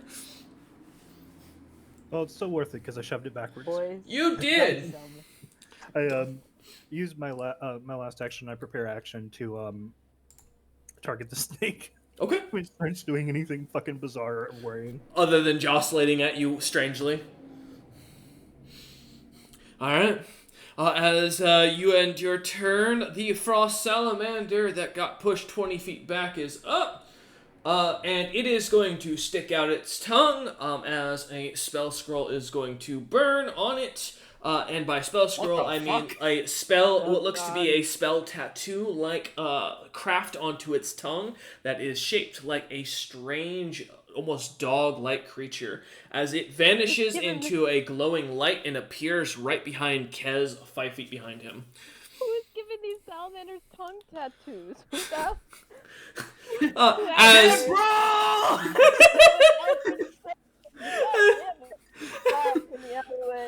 As the creature appears behind you, it sticks out its tongue at you once more, seeing the tattoo kind of dissipating and burning away in this almost purple-like smoke. You can smell the almost arcane energy coming off of it. Though, Kez, this almost seems similar to the way that Zebril himself casts. This isn't a arcane tattoo, but a psionic tattoo. And it is going to go ahead and breathe onto you. I need a reflex save. Quick question: is that like Dimension Door? It is like Dimension Door. You can't do any actions after you use Dimension Door. Hold up. You might be right. I may have Might missed be that there. part. Hold up. You may have just saved Kaz's life. Kaz is like stuck in the freeze frame, like. Honestly, it would have flashed before my eyes. His life flashes before his eyes as he turns back, seeing this creature suddenly. While shield going up to hold its breath away. Just like a freeze flame, and then just either objection. You are right, actually. Yeah. That's incredible. As the creature appears behind you, Kez, you hold up your shield. The creature getting ready to, as you see this strange cold and feel the frosty wind coming from its mouth as a snowball-like material begins to come out of it, and as it coughs up a hairball off to the side and looks at you, ending its turn. Yeah, because I assume it would have been a cold attack, in which I get a -10 penalty on saves against cold attacks. From this, Kez, it's a good sign this thing probably has a cold breath attack. Man, that's crazy. Well, since I get to go before it next time, well, it's kind of an issue. Yeah. However, the second one is also going to do the same thing. However, it's going to get behind Eider, as it doesn't see Dom as a threat the slightest. And by behind Eider, I mean off to the side of Eider, which will give Dom and Eider flanking on it. Hell yeah. And it is going to do nothing as it ends its turn. Dom, you are up. Oh, you said I'm flanking this Yes, guy this now. Frost Salamander, yes. Oh, it's gonna see me as a threat in a second. This is incredible. Let me find my most bloodthirsty die. You mean the one you punch rolled it. 3 nat 1s on for me? Please, that one again, I will take this arm and your party will be so happy. I honestly remember which one that was, so could be. And you should have, gamble. whatever that one was, you should have burned it. Yeah, I remember it was like one was an online die. So yes, the last one was the online last die. one was the online die. Yeah, it Okay. faded you to death, that's true. I'm getting a completely different die from a completely different bag of die, so it won't be any of the ones I rolled last session. So I believe flank's just a +5? +2. 2? Okay. I Where's couldn't my rubber remember. It ducky was dice? in that range. Yeah, +2. So the first to hit... Oh my god. Okay, so nat 1, but I got a 14, so I don't do anything. Jesus Christ. Dom is sitting, looks down, kind of getting in the mindset, and then just shocked that this creature just teleported next to him. Kind of surprise swings out of a reaction as the creature bounces its head just down a few seconds before. Dom goes to swing with his tentacle arm and forgets the weight difference despite training, and swings too far and has to re-steady himself for the second hit. And that second hit. See what you got. Okay, well that's a 29. 29? Surprisingly, no one. That hits. Yay. Okay. Excuse me. Scartsmender in the background on this peace pipe. Let me recheck my gauntlets. This is gonna be a lot of damage, and I am gonna roll this digital because this is too much to roll physical at this point. Yeah, no worries. I believe for the damage, do I just get to choose? Because it doesn't think. Yes. I don't think it says an action, right? So I'm going to be doing a good damage because none of these were evil creatures. Correct. So let me. I know I'm going to use the D20 because I don't like Evray. So it's going to be a little bit of math here. There you go, Kez, in the background for your notes. Here for these. Oh no, the math begins to work. 2 plus, yeah. No, I have to pop back to my sheet to grab modifiers for a couple of these attacks. What Domnander never realized is Eider's true secret power as a craftsman is every time you go to swing, he requires you to solve a mouth calculation to prove that you are capable of doing damage. Like what are those? Yeah. It's like the leapfrog equations because he's just tired of his party making poor decisions. It's actually And how my then- sanctuary effect works. Yeah. I love that. That's why the this will save is so high. be Uh-huh. Magical, good, slashing, piercing damage. Okay. Those categories. All right, let's see what you got. 38. I got a decent couple low rolls, and then I will need Okay. from this creature when I hit it. I believe it's a wisdom. Let me find my soul warp strike ability. To do soul warp strike. Where did I move that to? Yeah, I'm going to need a wisdom no, it's a fortitude save actually. Oh, thank God it's fortitude. No, thank you. All right. Turns out dumb Yeah, creatures yeah. are very fat. Oh, never mind. That's a 15. That fails. Damn. So, this creature will be nauseated for 1 round. And if I recall, nauseated means it can only take, I believe, movement actions. Yeah. Yeah. Until for 1 round. So that salamander is sick. As the thing kind of throws up a thick, like, snowball onto the ground as it looks up at you, just kind of gagging like a cat as it glares. What looks to be a small mouse seems to be regurgitated with white fur and a large kind of cranium. Yeah, so those were my 2 strikes. I'm checking something else real quick. If this creature has psionic powers or psionic abilities, it needs to make another fortitude save for my new arm. It does not.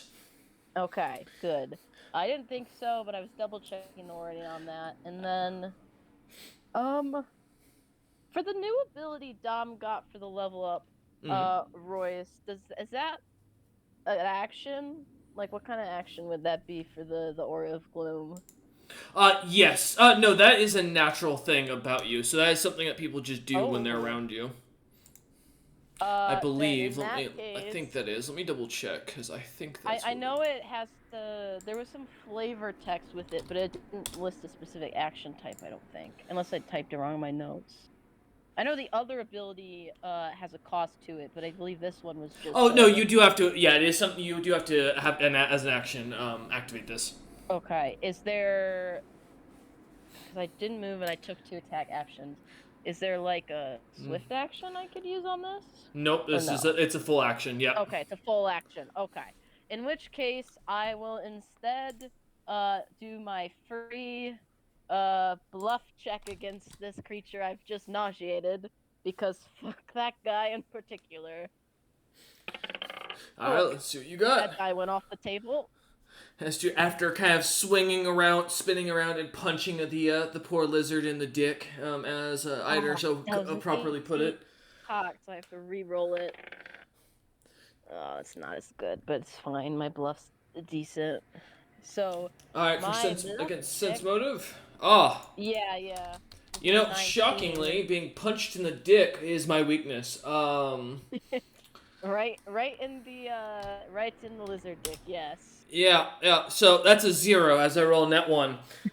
Oh, this creature is so baffled and intimidated and confused as the wings spread out, and it is just sick to its stomach and beaten up on, and yeah, that'll be the end of my turn. As Dom does not realize after punching the poor lizard in its reproduction organs that it is just an immense pain and does not understand what is going on, what it did to deserve this. This isn't a creature that wants to eat it. This is a creature that just causes pain. I've hit him in his weak spot. Go for the kill. Just like look at you reproachfully and just shake my head. Not cool, man. Not cool. This is a life or death situation as far as I'm concerned. All is fair. We haven't even taken any damage. What are you talking about? As Chunkster is going to jump. Well, we're gonna choose who at. Jump? Isn't he flying? You heard me. Dumb! Yeah. You're my target. I'm cannonballing my fat ass towards you. I would like to use my prepared action. Snake yeah. The monk boy. Yeah, remember I had a prepared action. No, that's true. That's true. Oh. What do you want to do? I'm gonna hit him with cold damage. Oh, alright. I'm still coming after you. 11 Does doesn't. beat his touch AC? Funny enough, actually, it's one below. It does not. Even with my shitty decks, yeah. I have something on this creature. There's something I've got boosting it. I learned something from Tun. Funny enough, I went back and was doing some Monster Monday hunting for a feat, so you're about to find out something fun.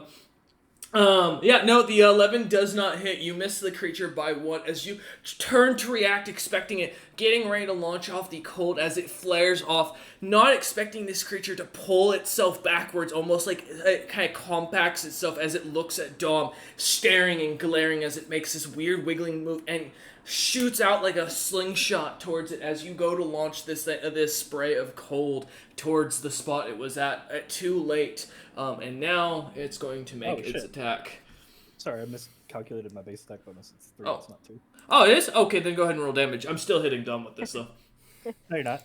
Yay. Try me. I will not be stopped.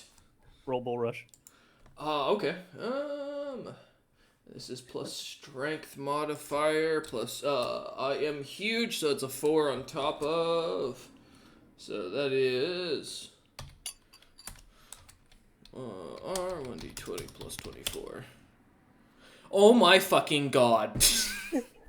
Cock Blockicus interruptus. I hate you. There's another nat one. You fucking wait. What do you? All right, let me see. What does a fucking Code of Cold? This is actually. I'm using the Spellfire like inserts, and using the was it the Cobalt Dragon? So he's just making the check against the bull, or the damage is the Bull Rush result. Hold up. Which item? Last Hope Gauntlets. I know. I'm trying to. Is it on the gauntlets? Yeah, it's the Okay. it's the one from the Cobalt Dragon. Okay. Here, yeah. And what was the name of them again? Sorry. Last Hope Gauntlets. It is. Last Hope. Okay. Cobalt Breath effect. Okay. I have a feel. I hate you for this, but I'm gonna nail fucking Dom with this. I'm not letting you take this from me. Goddammit, without a fight. Let's see, what is it? All right. You have a list. I thought it was bad enough with Dom's item. Acid, fire, hold. There we go. Cold during skill cut roughly down. Effect. Target dealt damage by spellfire are affected by bullish with the. Wait a minute. So it disjoints his jump. You are a fucking bastard. Can't. All right. As fair enough. As you go to shoot the cold off, you watch Dom kind of expecting this creature to launch off as something seems to stop and keep him slinky there, compacted into himself for another round. As that's a full action and I cannot do anything else, and ends his turn. I will have my vengeance. Also takes 29 cold damage. I don't know if that matters though. No, surprisingly, not at all. This creature does not seem to be fazed by the cold. This thing's just fucking immune to energy. Goddamn. No. Think about what it's near and what it was nearby or what it's hunting, and given its size. Think about that for a second. But with the end of its turn, go Dom. Electrocute it. Oh no, Kez, you're up. As you look behind you, a frost salamander kind of staring at you, a snowball on the ground that's slowly moving towards your foot as it seems to kind of slide down the ground. What looks to be another frost salamander between Eider and Dom, who are kind of beating on it. And then, of course, the chonkster snake that you just watched, who is now roughly 35 feet back from the party, who just tried, or seems to compress itself, and seems to be visibly aiming just at Dom, but not doing anything. Gotcha. So I'm gonna pitch you a picture. Mm-hmm. So, I'm looking at this creature from the rocks in my 50% concealment. It teleports behind me. Mm-hmm. I know it teleported behind me because of blind sense. Mm-hmm. I slowly turn my head and give it a death stare as I cast Balor Nimbus on myself to light myself on fire. Give me an I intimidation check. Go ahead. Keep going. All right. Okay. Now I'll roll the intimidation, and then I will continue before you decide whatever happens out of that. That's amazing. Okay. Where's intimidate? Okay. It is a 15. Okay, keep going. All right, I'll keep that in mind. All right. And then I jump on it to grapple it. All right. Let me do a quick check for the poor thing.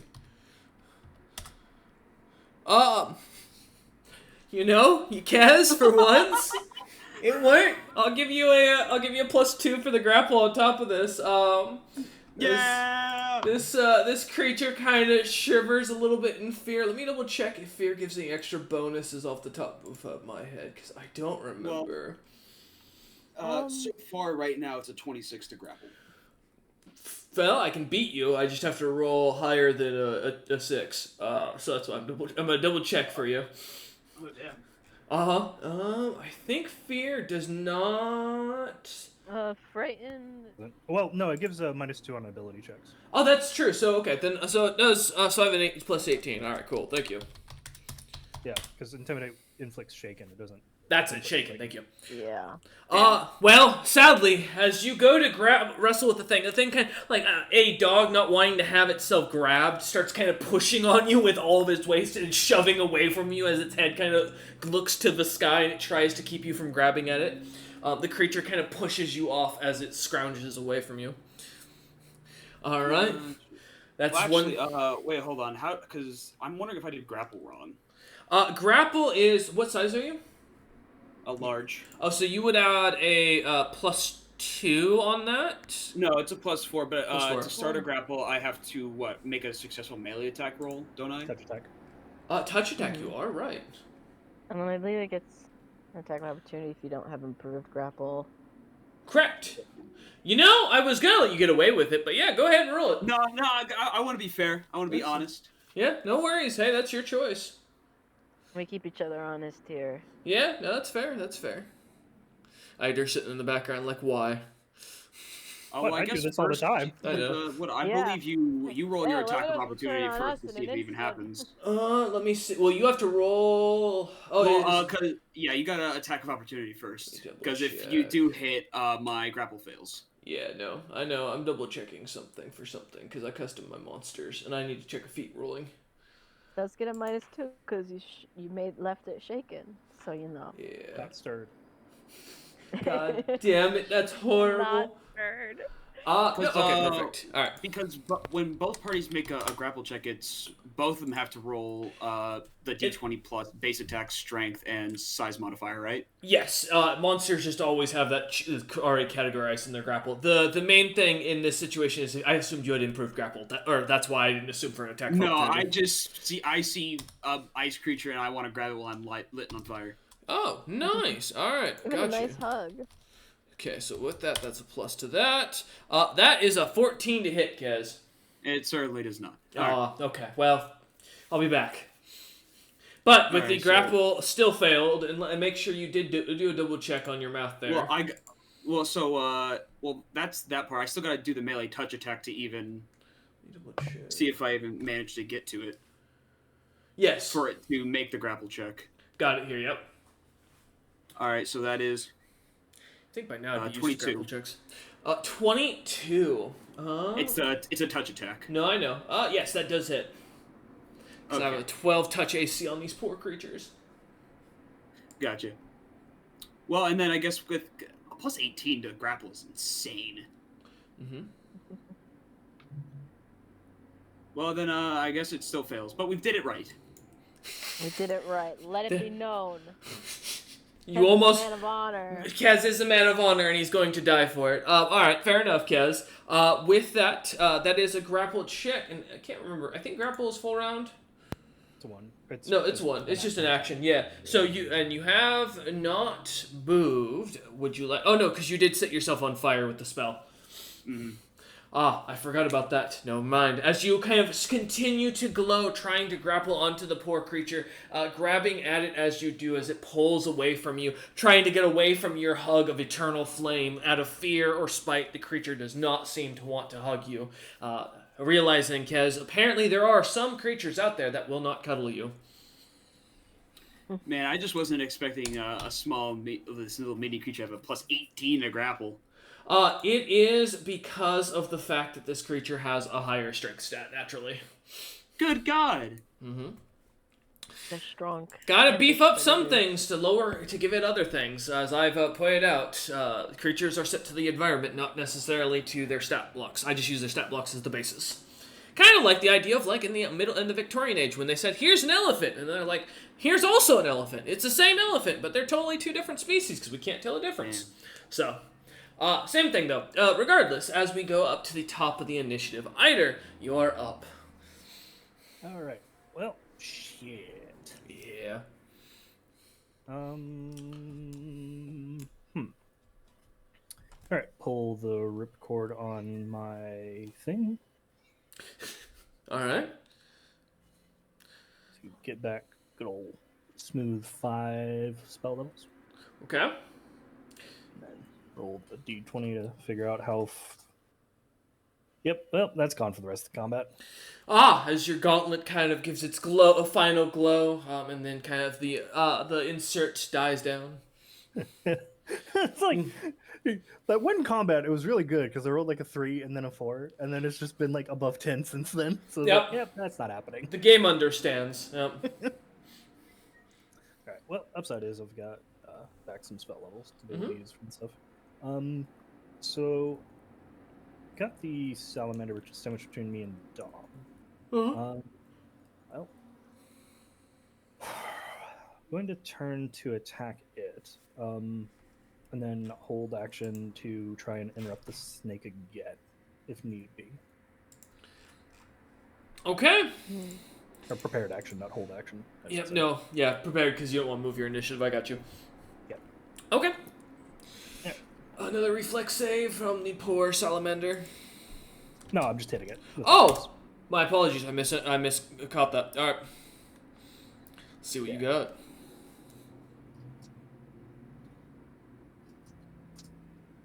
$23. That does hit. Hooray! It's not nearly as impressive damage-wise. No, it's okay. Listen, every little bit of damage helps. 8 points is still something as you slam your axe into it, cutting at the poor creature as it seems to bleed, turning its head over towards you now. A couple of piercing marks on its face from where Dom smacked it. The creature, though, looks to be still quite comfortable. A little bit of blood, but otherwise unbothered. I figured after I hit it with like over 80 damage in 2 turns, it's a healthy boy. Yeah, a little bit chonkier than usual. Yeah. Alright, and as you prepare your other action watching for the snake, I hate you. I'm going to get through to this, alright? I will snail my way up here if I have to. By the time I do, I'm gonna blow up and it's gonna be all over Dom. Alright. Whoa. As the frost salamander, though, is up, that is next to Kez. The creature looking at Kez is going to turn and hightail it the fuck out of there because it does not want to be touched by Kez again, as he does not like his fire hugs. Kez, you get an attack of opportunity. Yeah! Quick, grapple him. Can you actually You grapple can. with an attack of opportunity? Oh, can you? I don't think there's a ruling that says. Written, but if Royce allows it. Oh, it would be very funny. It's almost cartoon-like. So, the only reason I'll say no is because it spurs an attack of opportunity of its own. So you can't do one in response. Infinite. Yeah. Infinite So, attack of I would say no in this case, but you can smack at it. All right. I guess I'll be content with that. All right. Does a 21 hit? Yes, it does. Get it with the lightning. Shockingly. Lightning's gonna do a lot. Good touch. Bad. Not as great AC on these creatures. All right, so a D10 and a D6. It do be magic damage.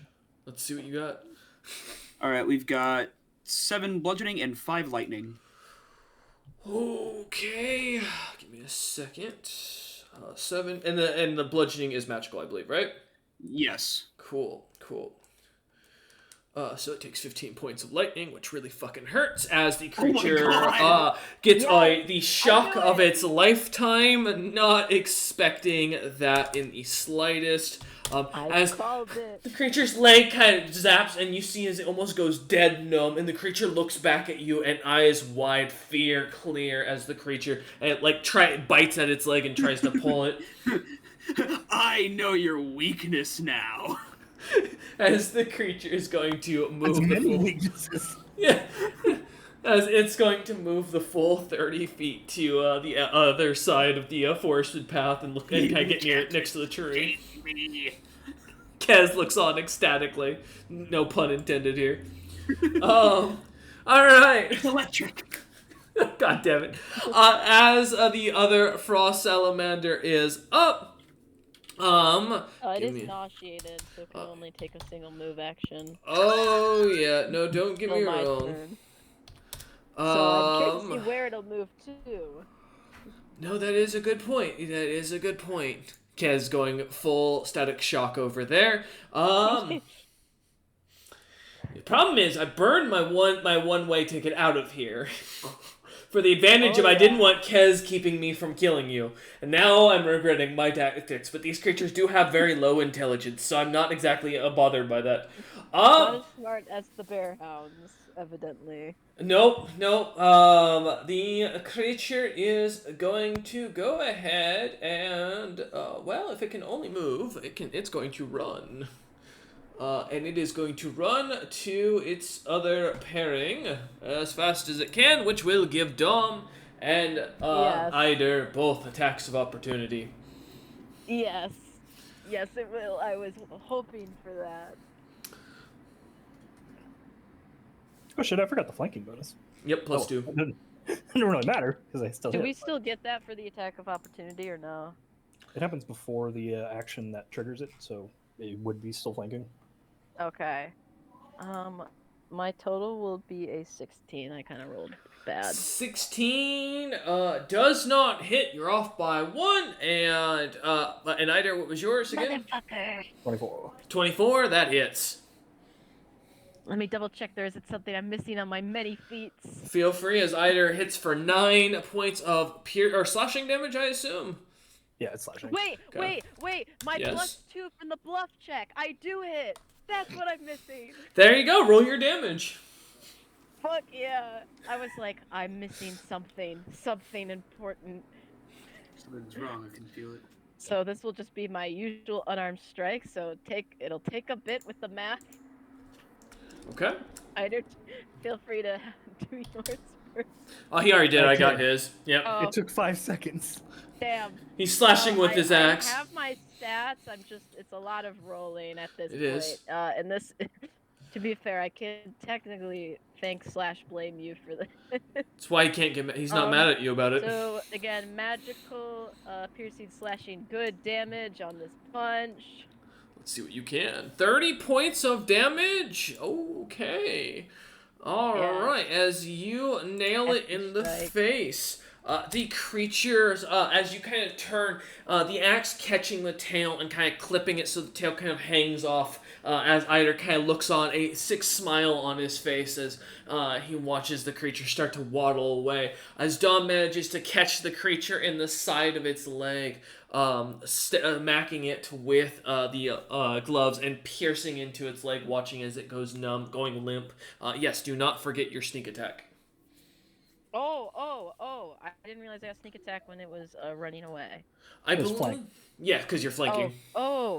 I forgot that last round then too. That's why rogues pretty much in traditional 3.5 only aim to be backstabbers, is because the flanking bonus gives them continuous sneak Yes. attack. Perfect. Okay, so that another 8 then. Alright, as you slam into the poor creature, managing to pierce its leg, its back leg as it goes limp, and the creature starts to scuttle away as fast as it can.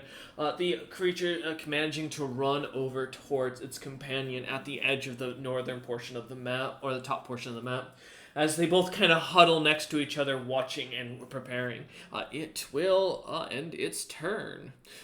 No longer nauseated, as it is Dom's turn. Yeah, how far away did it get? From Dom and you, or and Eider, it would have been roughly 60 feet back from where, or no, sorry, 30 feet back from Dom, 40 feet from Eider, and 30 feet back from Kez. And then, how close did the great Chunkster the Third get? He has not moved at all yet, because Okay, someone he has not continues technically to, use his great power word cock block in the Okay. background. Let me check the range of a ability real quick. So how do we feel about Eider taking a one-way ticket to the Underdark through a tunnel? Anybody against that? I do I'm have not a fan of it. complaints. Come on, guys, I'll give you magic items in I'll go. exchange. I Well, reckon Eider for me, will I can also just give us airwalk. magic items. Fuck you. No, go down the hole. Go. I will move you down there if I have to. Wait, that's only 10 feet, so it wouldn't affect any of those. Yeah, I think I'm gonna do, Splinter Shard at the two salamanders who are looking at a distance. I'm gonna fire a shot at the spot between them, and I'll Okay. need a reflex save. So that'll be, I believe that is a 16 to hit the ground. That does hit. You're just rolling for net ones, to be honest. So I assume Yeah. you can hit above a 10. Two Yeah, I've got a reflexes. +7, so. 2d20 plus 10. Fuck! 21, 18. Let me double. 21 definitely succeeds. Awesome. I'm checking on that second one. I believe it meets, it beats, correct? If you guys meet, you beat. Monsters have to I was overcome. say mine's an 18 DC for Splinter Shard. Then in this case, you do hit. Oh, let me roll for. I hope that's the second one that ran away. It is indeed the second one that ran Yes, away. I'm finishing business. Okay. Dom it's only glares 7 at them, Shards. not Only prepared to 7 let them go away. Only 7. Oh, and all against one Only guy. 7. Yeah, so it's only 7d8, which will, do the bleed. All the cumulative bleeds. If you roll all nat ones, I will survive. Shit. Nope, only Turns out. Turns out my luck's not that Oh, bad. don't worry, Eider. The bleed doesn't matter. As you watch the salamander get eviscerated like a paper shredder next to its, as it charges off to go stand next to its companion, wounded and dying as it looks on. The other one looking as if stunned and concerned at Kaz, as the other approaches and then suddenly sees the shard drop behind it, and then it explodes, shredding the poor creature instantly. All right, well, nice. As the shards disappear out of its flesh and return back to you. Perfect. So that was my first action. I mean, I don't move. Yep. I wanted to do a thing, but it's not gonna affect Chunkster, unfortunately. Come at me. So I will I think I will. Man, I don't know what to do with this thing. I think I will, because I'm already how far away am I from Eider right now? Within 5 feet. Okay. Or And sorry, then 10 feet because he moved 10 feet He's up. not within 30 feet of Chunkster, is he? Yes. Yeah. Because I okay. pushed so him 30 I feet No, back. yeah, that's right. You put him back. I forgot about that. So no, Okay, he's been good. pushed So, back. Yeah, I can aim Splinter Shard at Chunkster and not hit Eider then. And I will Yeah. roll to just hit him because he's a single target. Okay. And I want to do the same Try damage me. too. Ooh, that almost fell My off the table. scales glitter green for a reason.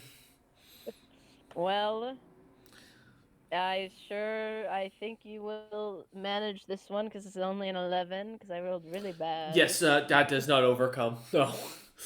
Yeah, but does that still require the reflex save? It for does. the shards that It's- explode. Okay. You know, I am shockingly terrible when it comes to reflexes most of the time. No.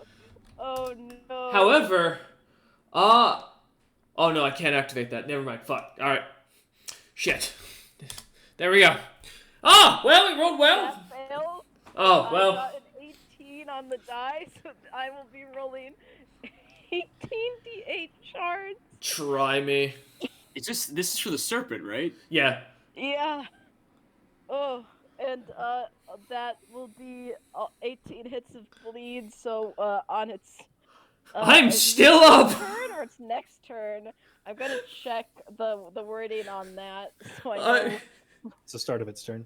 As the The start of its turn, it will take, what was it? So 18 36. times 2, yeah, 36 bleed. Yep. All right. As I am still up, as the thing eviscerates into the creature, slamming into it. These shards thrashing about as they do. Many of them bouncing off the creature's scales. The glimmer of the adamantine on them, seemingly to catching the sunlight in the right way.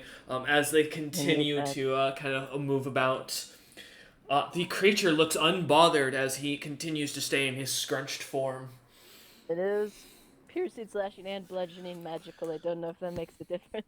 Yeah, bleed does bypass DR, which does suck. Yeah, no. I know. Yeah. Alright, Dom. Part of its turn after me. Yeah, I was gonna say, The end of my turn. Dom, is that the end of your turn? Well, actually, I'll just do the bluff check because I get it for free. Yeah. Okay. What are you My doing wanna against? see this- 5 foot step back. I wanna see. Yeah, I could 5 foot step back. Yeah. No, Get a it's little okay. distance. Please, no, that's okay. And Shit. I want to see what this thing's sense motive is because I'm curious. I got 27. Alright. I have wings too. And 37. This thing. Oh shit! This thing is such a good sense motive. What the hell? It's not faked out. It saw me do it to its lizard friend. It's not phased. This creature is very, very capable with its sense mode. As you kind of try to bluff it out, moving about, the creature seems to kind of understand what you're doing. Its eyes following you without concern. The large creature, We I assume... could be friends, you and I, but instead you're trying to eat me. Yeah, goddamn. Alright, Dom, as you end your turn, taking your 5 foot step back, the serpent is going to look about, and is instead going to go ahead and roll to see who it's going to aim for. Alright, Kez, coming after you. Oh, no. Now, Oh, Eider, no. before I do my thing, what do I need to roll to save? Well, I need to roll to hit because I'm hitting. I'm with a also ranged on touch attack. fire. If it hits me, I think. Oh, I don't mind that. I heal It's- fire. Yeah, I know. That's what I'm worried about. Yeah, I'm coming to eat You you. don't want it to hit. You're about to see this snake's mating ritual with a very hot, warm source. It was gonna go after the guy sliding it on fire, but now you're more interesting. 21, Yep, shockingly, does not. Oh, against touch. Oh, does hit? Yeah, never mind. I was hoping. About to say. You had me hopeful. I was like, oh, you don't hit. Sweet. All right. Well. we'll Yes, see. Cat. I agree. Yes, bully your owner, please. Attack him for me. All right, we're going through all the fucking damage types. Is it fucking immune to acid? 41 acid, and it, What do I gotta roll? Or are you just shooting off your cone of acid this time? Oh, it's just the ranged touch attack, so it just does damage on the hit. Oh, okay. Your, So your you're not- resistance was getting hit. You're not stopping me this time. Good. Oh no, Oh. it's still trying to do the bull rush. Ah, I hate you. Alright. For the Roll. 41, I will say it does wash off the creature as if nothing seems to happen. This motherfucker is immune to all goddamn energy types. I'm gonna have to. It's almost like it's magically immune. Oh, man. Alright. But no, for the bull I rush. have the rabbit still. Oh no. I can offer it. Let me double check for Bull Rush again for the notes for what I'm rolling, because I don't want to have to go through I don't want to mistaken like I did poor Kez here on the grapple, so my apologies on that still, Kez. It was 24 the last time. Yeah, I think it is still, because he doesn't change anything with his notes, and yeah, that's right. Because it's just basically my grapple check with a little bit more bonus. Oh! Well, that's a crit. I mean, there's no way I can fight that one. That's not on you. That's against Eider's Bull Rush. Don't worry. Yep. Yeah. Oh. The good news is I get to do my thing. The bad news is I just burnt my nat 20. Isn't your like third nat 20 this session? Or fourth? I get them quite often. Yeah. It's Saturday as well. Don't worry about it. But go ahead. Oh, it's like annoyingly, like normally that wouldn't matter, like it just the nat 20, but yeah, he just straight up beats me with the nat 20 this Yeah, time. So. the 44 is just too high to beat. As you go, finally managing the creature seemingly getting wise and noticing your tells, as it seems to start to understand, like it's a quite intelligent creature. It is going to jump forward like a harpoon striking at Kez. Alright, Kez, to hit. You're going to love this. Oh no, Kez. That's a 23 because I rolled a 3. Holy crap. That is a miss. God, you kidding me? Oh my god. As the creature... Okay, let me roll my check to see how far I fucking go off the range. Goes flying into the woods 200 feet, never to be seen again. Alright, let me double check my note for this, for the jump check, to see how far he goes because of his fucking cool modifier. Well, you're not wrong. As the snake goes shooting with such force, you can hear the almost air crack like the creature breaks the sound barrier, going straight at Kez, who in the just a moment before turns, seeing this, smacks it with his shield up a few inches above his head as it goes flying about 75 feet into the forest, vanishing completely out of sight. Guys, we just have to take care of the salamander and we've won. Well, He's got a 5-foot fly speed. And as he ends his turn, the creature dies to the bleed damage. Does it actually?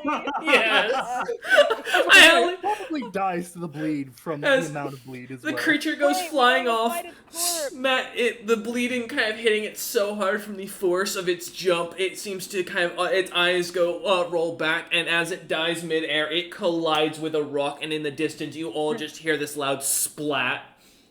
Guys, if we kill the salamander, I can fly after it and get the venom sacs. It didn't burn alive this time.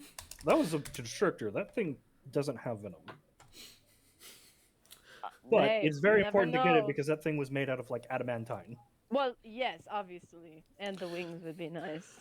So let's prioritize getting that thing before, something eats it. Also, Eider, did you roll did you literally just do a D36 just to make sure I saw that? God damn it.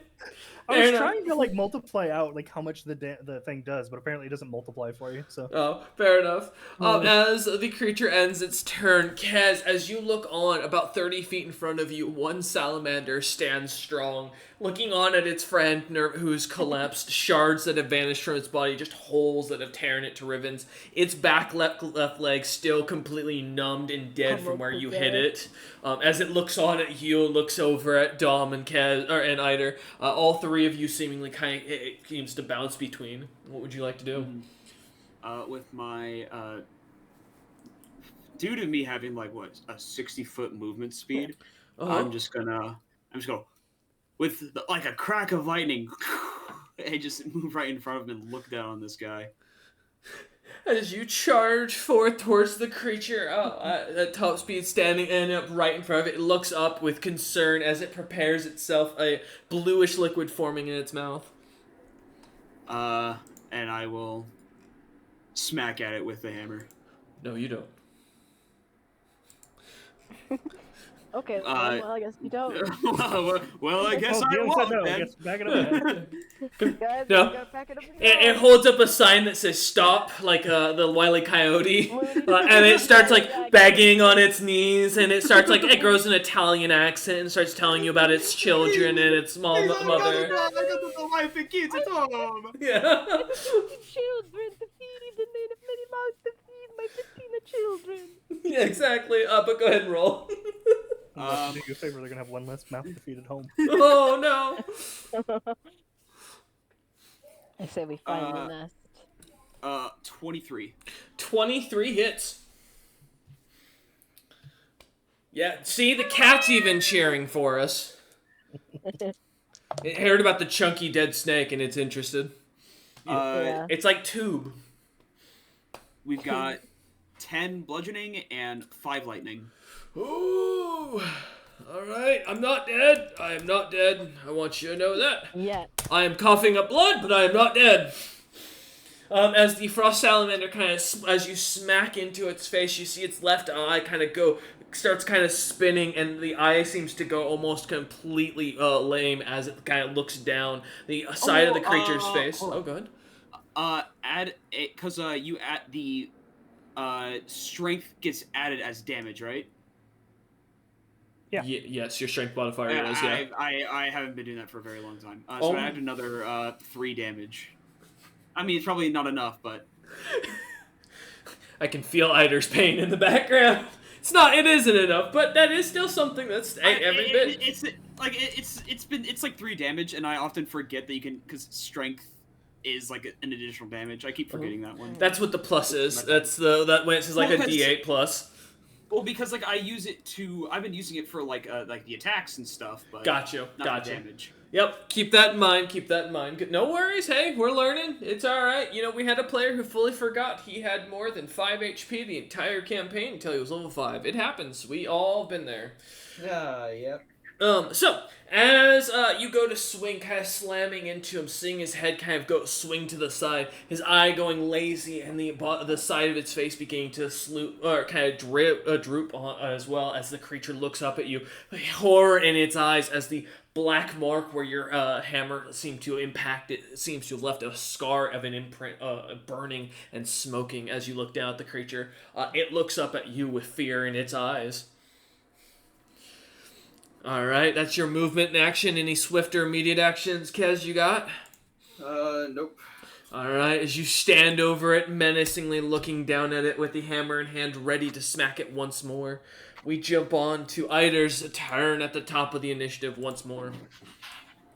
Yeah, go chasing after the snake. Okay.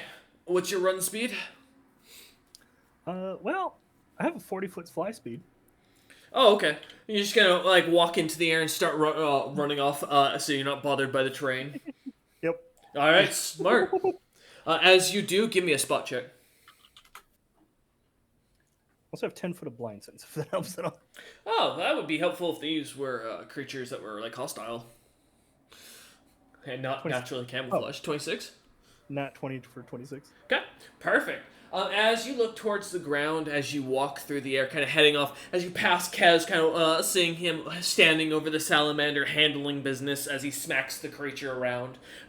Seeing the other one kind of destroyed as you kind of run past. Heading into the forest, looking down, you do see the roots of the trees do seem to move, and you do realize you were smart not to go running amongst the forest line where these creatures seem to kind of hold themselves as you watch a small squirrel kind of run underneath you and get grabbed by one of the roots and torn apart and pulled into the ground as its body seems to be devoured and vanish.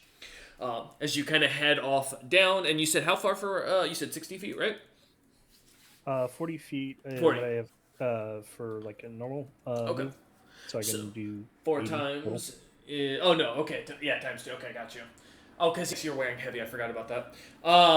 All right, as you head, kind of rushing off, you do find what looks to be a little opening of an outcropping in the forest, about 60 feet off the path as you come in. A couple of large, heavy stones kind of seem to sit alongside a little waterfall pouring into what looks to be an open oasis with warm water that seems to almost give off steam as you walk over towards it. Looking over by the rock, you can see what looks to be a splattered snake completely crushed against the wall. Well, that's my turn, because I ain't got more actions than that. But That's fair. As you start to contemplate what to do in this situation. I'll shove it in the forge is the correct answer. That's fair. That's fair. Like everything. All right. As you end your turn, Kez. It's my turn. Yeah. Finally going to breathe on you. It's also afraid of me. I know, with a -2. And you know what really sucks is these things do not have as high of a hit. With a -2. God damn it. Kez, does a 14 hit? Nah. Okay. Well, I'm not moving. I'll do it again. Because you know what? I'm hitting this goddamn battle twink. There we go! 29! No, don't you fucking dare. Huh? It Meats? Oh, you bastard. As the creature looks up at you, its face kind of slightly drooping as its mouth kind of droops to the side as it breathes out this cold liquid, seems to splurge up at you almost directly towards your face as you slightly dodge to the side of it, watching as it it falls behind you, a cold wind kind of hitting your back as it does. The second one seemingly going for your arm as you kind of move you move your shield out of the way just in time as it goes and slams against the tree behind you. The creature looks up at you with anger as it kind of like uses half of its mouth to make a clicking, biting sound as it bites at you. The other side seemingly lazily droops, unable to bite. Seeing the defiance of the creature, I just look at it with sorrow.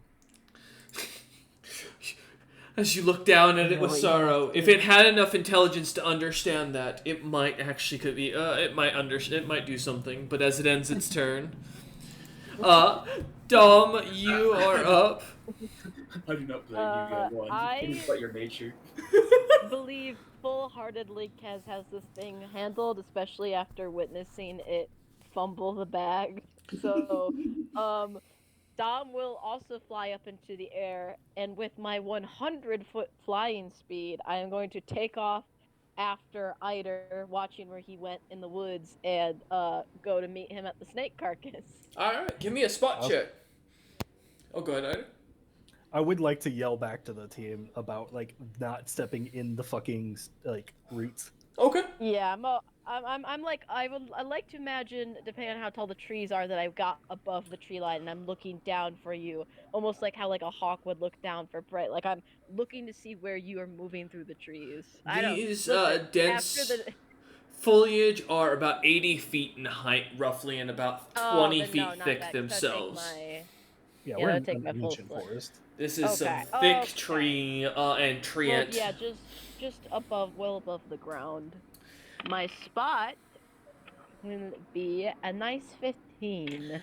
As you kind of fly through the trees, you see one of them looks to have a strange look to it, a carving of what looks to be almost what you recognize as a skull, almost kind of sticking out of it like a branch. Kind of catches your attention as you watch, noticing the roots of it moving, kind of catching your eye, and after hearing Eider's comment, it doesn't take you long, Dom, to realize that this forest is alive, as you kind of continue to flutter over the roots, avoiding the ground, and follow after Eider. Do I, Mhm. Oh, go ahead. Oh, I was gonna say, as you come across the oasis, finding the warm hot springs, kind of seemingly that's popped up, a warm waterfall pouring down, two large boulders kind of on either side of it, or one of them where you can see the snake pancaked itself into the wall, a bloody mess all across the wall itself. Is the snake dead on like tree roots, like on the ground? Or No, is it in, seems to be a stuck to the rocky wall. open- Okay. The wall stone. Can I land depending on how stuck it is, can I land on the body of the snake, like perch like a bird? It is like slinky. We're talking like full squished against this thing. Okay. Is there like a spot on the wall to land like above it? You can land on top of the stone, yeah. Yeah. So I'll just perch up there. And Okay. if my 15-foot reach reaches, I'm happy to use my action to start attempting to carve at the head. Yeah. Whatever give me... organs might not have been squished. See if it did have any fangs or venom glands, or get the olfactory senses that Levinos discussed last session, the heat pits. Give me a sleight of hand and a strength check, please. All right, sleight of hand will be. Let me check my modifier for that. Haven't needed that in a hot second. No worries. Sleight Ider's of like hand. I can feel So that Ider's is got a- something in the background. Go ahead. Oh, I was just, 17. Oh, go ahead. I do try like kind of like flag you down. Is like, wait, just we need to get it off the rock. I can try and like restore the body first. I'm just checking. I'm just poking to see what it's got in there. You can restore it after. So I have a 17 for sleight of hand and a 16 strength. Yeah, as you go to kind of move it with your hand, it almost immediately, as you kind of manage to reach down and touch it, seems to kind of almost start to peel off the wall as you grab it and have to pull the thing up onto the rock beside you. Does it make the sound of like when you pull off like tape from something? It has that real wet like pulling noise. Have you ever had those the glass walkers? The little like rubber toys that you shoot at your window and you let them like fall down one after as they flip. Yeah, that noise. Yes, as you hear this like weird like rubbery like pull of glue and rubber mixed together, kind of pulling off, separating from it. As you kind of do this, the weight is heavy. The organs kind of crushed and clumped together as you pull this like sack of meat up onto the rock side. All right. As that ends your turn, go ahead. Come up. As Dom says that down. Writer. Yeah, no worries. As you say this down to Ider, pointing to him, ending your turn, Kez, you are up as the snake is unfortunately dead. I'm sorry, little one. It is but only your nature. It is not your fault. But this is your end today. I send you to the mother. And then I swing. It looks up at you, the saddest Italian tear coming down its eye.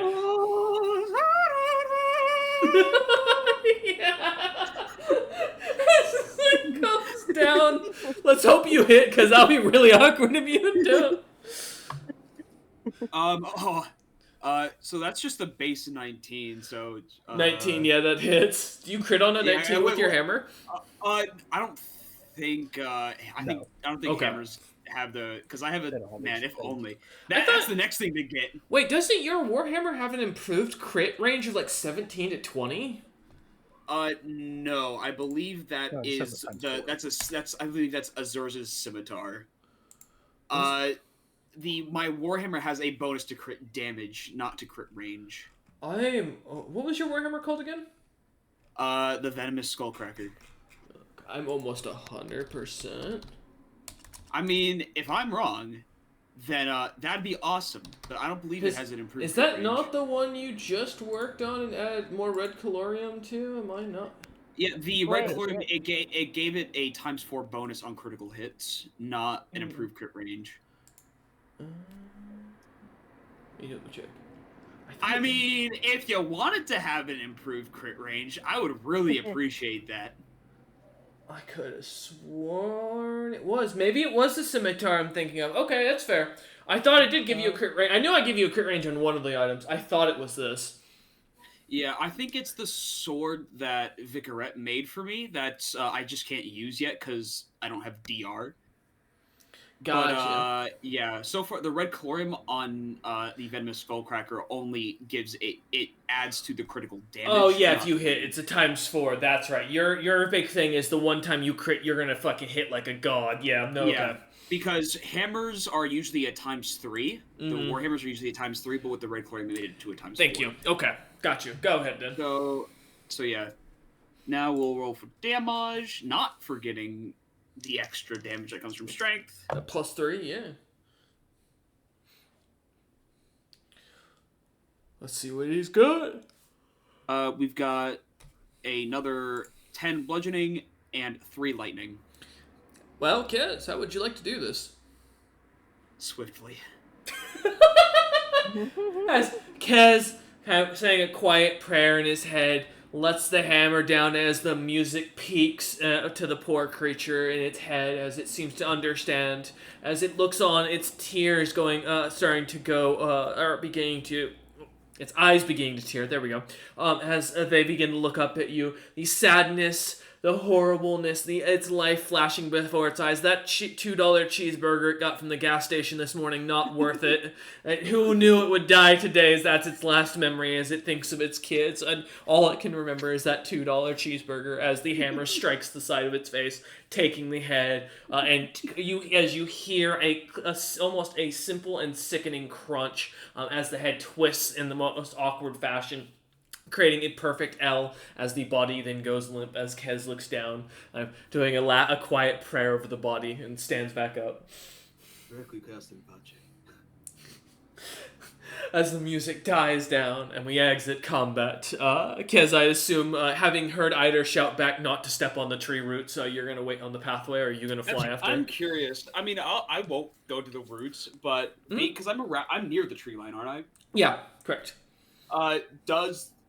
Because I'm currently engulfed in flames, does the roots kind of show a still trying to kind of slowly going towards you, or are they pulling away from the fire?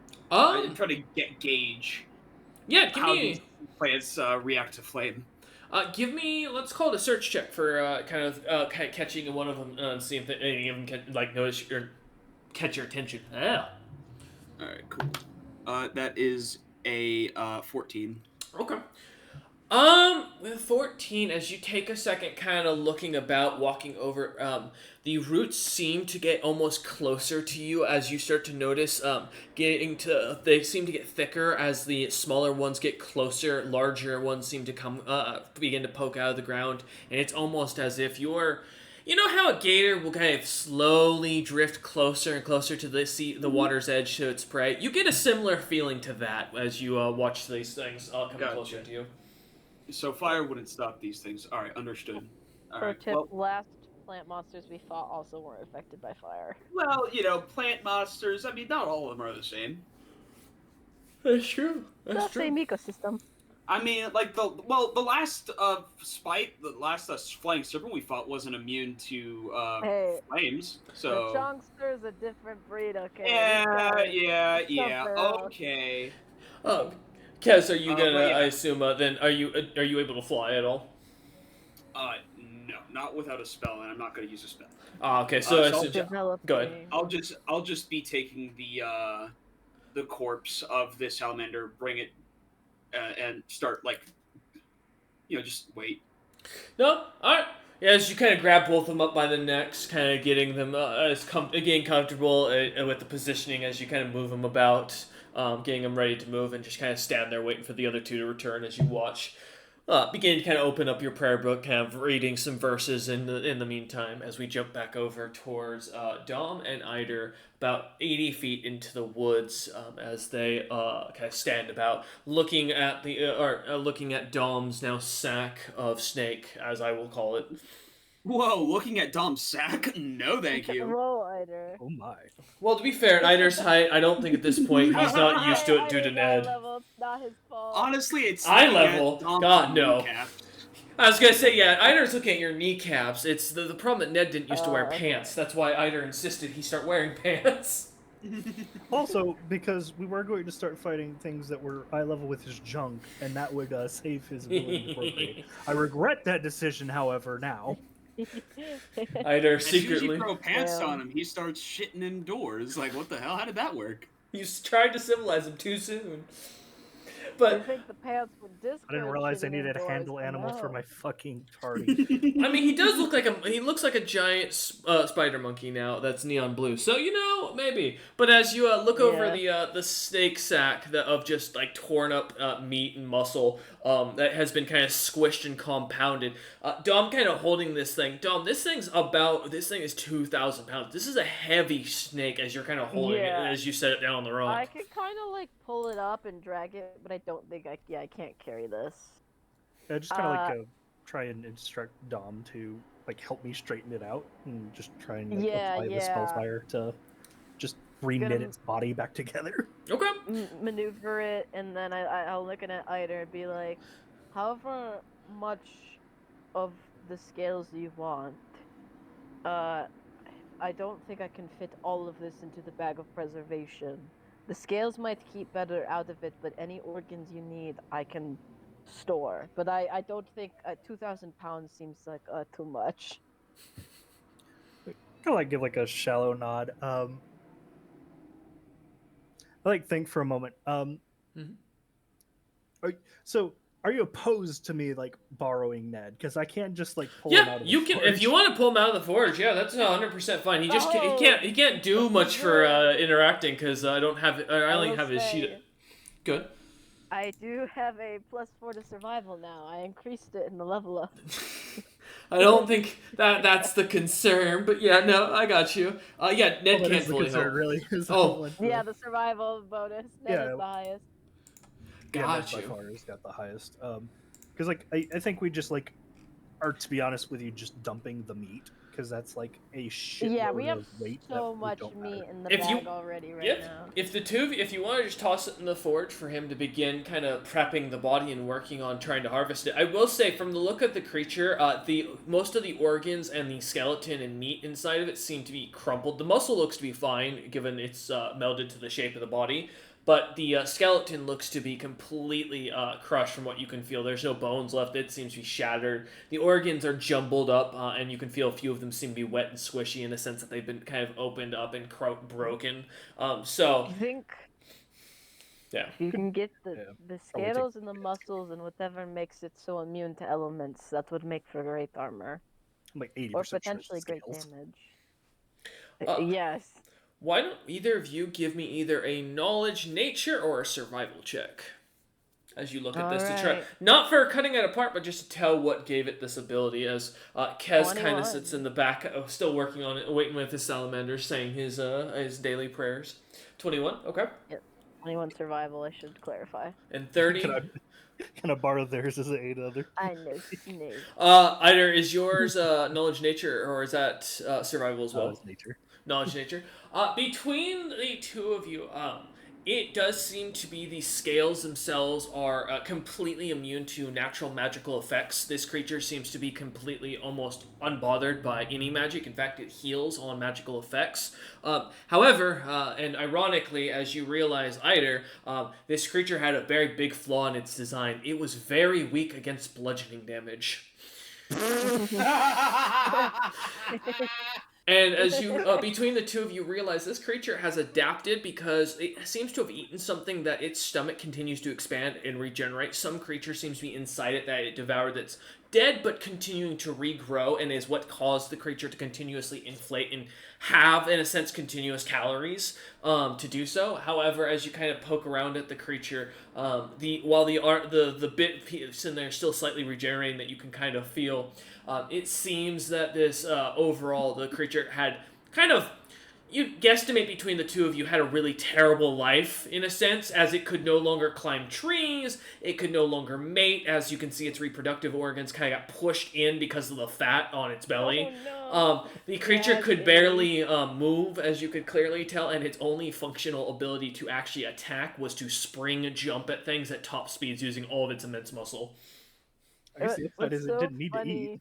If Dom had targeted it from the get-go with my bludgeoning damage, I probably would have killed it. I wonder right if it consumed like a pseudo troll or something like that. I will yeah, say, with the knowledge nature to note, yes, it does feel troll-like or rather humanoid-like and large to assume it being troll-like, but also B, I will note with a 30, Eider, you would note this creature, while continuously filled, it would always suffer from hunger in a sense. So there would never be a sense that it wouldn't continuously feel like it needed to hunt.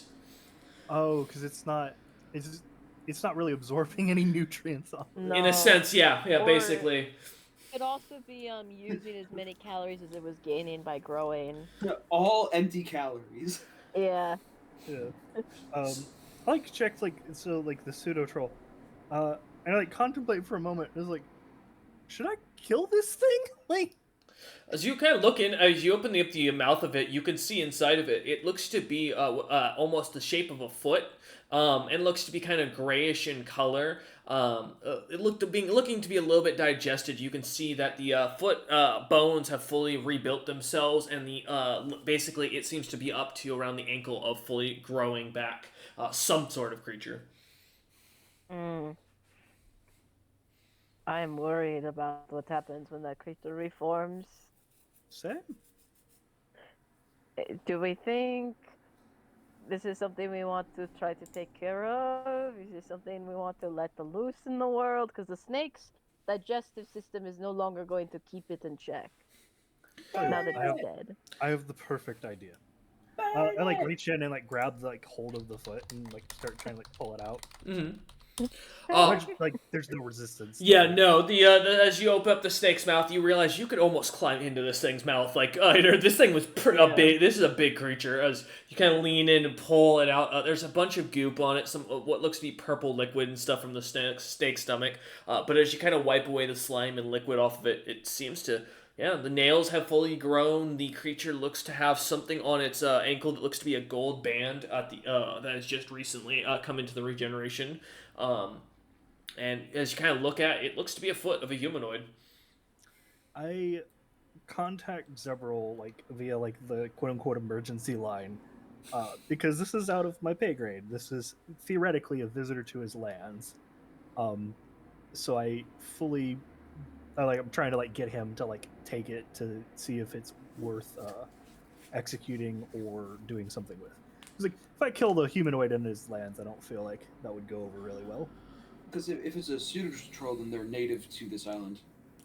Let's Well, also see. it's mending itself even after all of the digestion. So clearly, Yeah, whatever because that regenerative was abilities it has. yeah, that was an issue with Tuntun because Tuntun ate a lot of pseudo troll ass, and it started growing inside of him, Yeah. which was causing a problem. You speaking of which, you do get a reply back from Zebril as you hear in your head, Eider. This is nothing to concern yourself with. I have many trolls that like to traverse my underground, and some have gotten out and been eaten, as the cryptic cabal had found. There's nothing to concern yourself with. You may do with the foot as you wish. I do not recommend making a cloak out of any ass, though, as that has been banned from our territory. But I what about like a really send cool hat? I just send back to Zebril and say, I understand you are preeminently intelligent in this, but please, for the love of God, never mention that in front of Ned. I can understand why that would be a recommendation. I will keep that in thought. Thank you. The very, it just like gives like a shudder just imagining Ned trying to like, well, help me with my camouflage. As as you kind of look at the foot and feel the connection dissipated, the foot still in your hand. Leave it, Kez still in the distance. Kez, with a listen check, you can hear Eider and Dom even from where you're at talking. It's quiet, but you can hear them still as they seem to be talking at a regular voice or regular volume. Good. Yeah, I mean, like they're 80 feet away. It's not too bad. Yeah, but Eider is good. Yeah, I just kind of like shrug. I like shove the or like finish like after like re-stitching the snake together, like healing its physical body the best way I can. Just like put it in the forge for like Ned to be able to work on and for us to be able to work on and to not be in the danger forest, as I would like to refer to this patch of the woods. As you look at the trees and see the many faces kind of staring at you, made of knots that just seem to be unflinching. I just like motion to Dom and say, "All right, I think we're gonna probably let this guy regrow." I contacted Zebril. He doesn't seem to be concerned about it. They're apparently natives to the area, so potentially, an ally. Who knows? Worst case scenario, he won't be a threat. So are we leaving the foot here to just regrow and it goes off on its own? Or are we taking it with us to taking it with us. potentially Yes, I feared that answer. Also, we've left We Kez alone should. for 5 minutes. Let's go. I was gonna say we should get back to Kez immediately before he gets kidnapped. If you speak whatever language they speak, you should write a note in the forge or wherever you're leaving it about what happened. So when it regains enough brain to be sentient, it doesn't freak out and attack us. Maybe Oh no, I'm just gonna hold or on. Ned. Oh, okay, good. As we So go ahead. don't leave it with Ned. Very bad idea. Yeah, no. As Ida and Dom have this conversation flying through the forest, heading back, Kez, we cut to in the distance.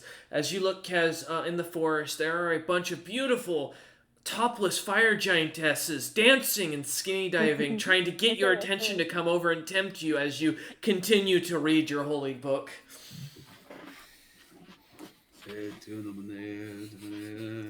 His eyes kind of look up for a second and then looks back down, you know?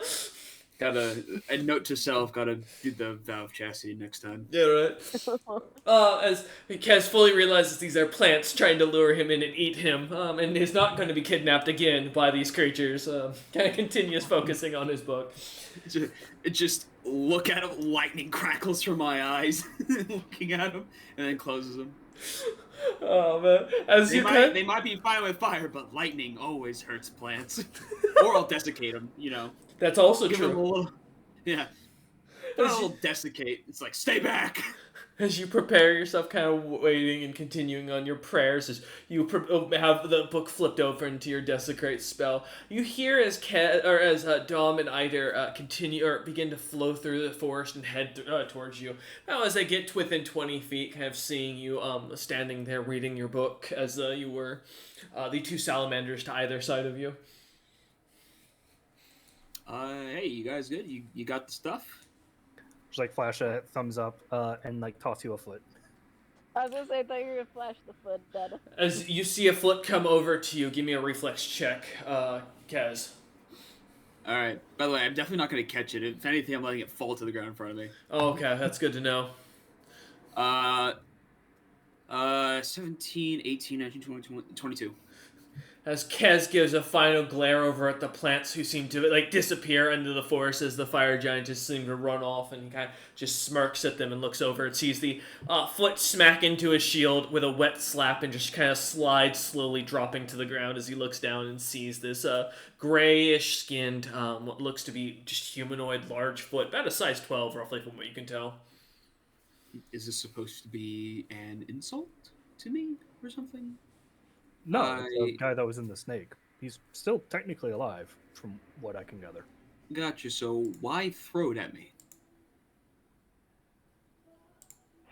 Honestly, part of it was kind of funny. I think Aether just needs a moment to enjoy life. Kez, without a sense motive, it's almost like Eider's starting to slowly gain a weird macabre sense of humor. Must be the demon energy emanating off them. Definitely not the party actions. It's definitely his tainted blood, no. Like a proper crusader he is. Yeah, I'm not touching that foot. I thought you'd be a lot more interested in helping this person, but all right. That's why I gave it to you. It's a severed foot. No, the guy's gonna regrow. Oh, so then what can I do about it? I don't know. You're the medicine man. Trolls regenerate by themselves. I don't need to do anything. Kez, give me a heal check real quick.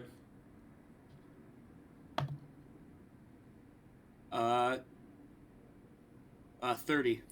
Kez, you realize something. While the biology of this creature can fully regenerate, kind of missing a soul and brain and heart to be a person, this will just turn into a corpse.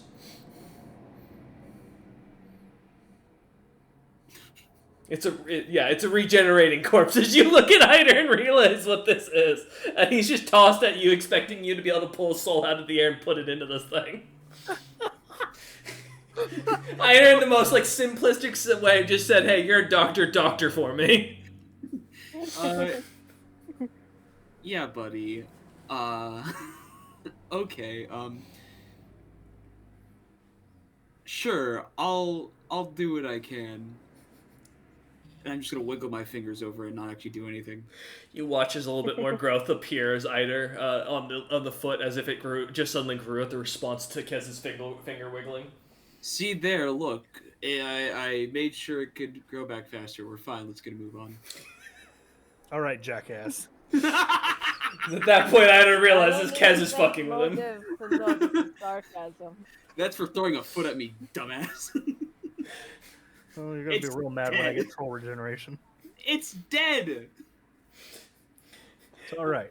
There's The still cells magic in are them, though. alive, but it's dead. It's all right. There's. Wait a minute. I just like start like fucking going into my mind palace and just have like an autistic fit on the ground for a second. I say we see what happens when it regrows its head and determine if it's alive or dead at that point. I mean, all right. You can just That I'm going to pioneer a brand new study of biological construct. go ahead. You and, should contact Utham. I'm sure he'd help fund that study and give you access to whatever equipment you needed. Given his graft feature, it'd be quite useful. Just throw it in the forge with Ned. I bet he'd enjoy watching a body grow. We've already determined that to be a bad idea if this thing is alive. Why? If it wakes It's up, because it's then Ned. It's And not he gonna looks- come alive. I am 99.99% sure it's not gonna come back. Kez, with your intelligence, a sudden click in your, or rather your wisdom, a sudden click is in your head. If Ned was willing to make a deal with a back alley tattoo artist, he might be willing to make a deal with a corpse. What? Given You can't make a deal. It's dead. we aren't that's chancing it. you've seen dead things walk around before. If this thing is unfortunate, it does come up as an undeath at any point, and he makes a deal with it. Listen, Kez, the last thing we need is for Alfred Stone through the stupid staff to whisper in his ear, "Eat this foot," and for him to listen, and then Ned is the one constantly expanding until he is so fat and round he has to leap at enemies. We're not risking it, okay? This man shits indoors in pants. Actually, Okay. that might be a strategy. Actually, Ned is a great ally, and he's good at his nature stuff. When it comes to advanced levels of thought with nuance, he is not the guy. You know what? The foot stays with one of us. I don't care who it is. I'm not gonna hold on to it. I don't care. It's nothing's gonna come of Okay. it for me at least. Throw it in the bag Either- of holding or something. I just like pick it up, just like start like dragging it with us. It's like I've been like digging through corpses for weeks at this point. Like, You know, if you want to keep it a little less Yeah. stinky, I can put in the bag of preservation and check if it's gotten to the point of going ahead. I wonder if the bag of preservation will stop it from growing. You know, that would be an interesting research point. I have to make note of that to look into later. kind of odd. as you look, kind Why? of start to get picking up, or as Eider picks up the foot, and Kaz picks up the two salamanders, and as the three of you kind of start walking back towards camp to see Scardsbender. As the three of you kind of gather around the fire, or gather back around the fire and sit down, beginning to work, Scardsbender kind of smiles at you, seeing the creatures dead, and looks about and goes, "Good work. I was afraid you might die to one of the local creatures that had popped up. He's called Long Jump, a long serpent, very capable at managing to knock out its prey with a single blow." I just think back to all of the bullying and knowing how miserable this thing's life was, and just choose not to say anything. Oh, it splattered itself on the wall. You should have seen that. It was pretty funny. At 1 second, about to kill Kaz. Next second, in the distance, you just hear the sound a really big beetle makes when you step on it. Just a, and then it's dead. I also shot it with my splinter shard, but I'm pretty sure the impact is what killed it. Nods at that and goes, "Oh, and before I forget, I have a letter." As he kind of sees you guys kind of drop the corpses, the two corpses down, and begin. And I assume Eider is going to start going to work on the salamanders. Yeah, I'm like Okay. keeping an eye on like the foot, but like Time is of the essence to get our three fire subtype giants cold resistance gear. That's fair. Yeah, I'll help him with that if he needs it. Yeah, feel free. Go ahead and give me a survival check in the background, Eider. As you two kind of begin to work, Scartsbender looks over at Kez and goes, "I have a letter for you, Kez. Lord Zebril got something sent out for you. It seemed you were nervous and worried about something, and word was sent to your church that you are all right." And he holds out a letter with a wax seal of your church kind of emblem pushed onto it, yet unbroken. He goes, "They had this sent to us. I figured you might be interested in hearing how they're doing." Yeah, thank you very much.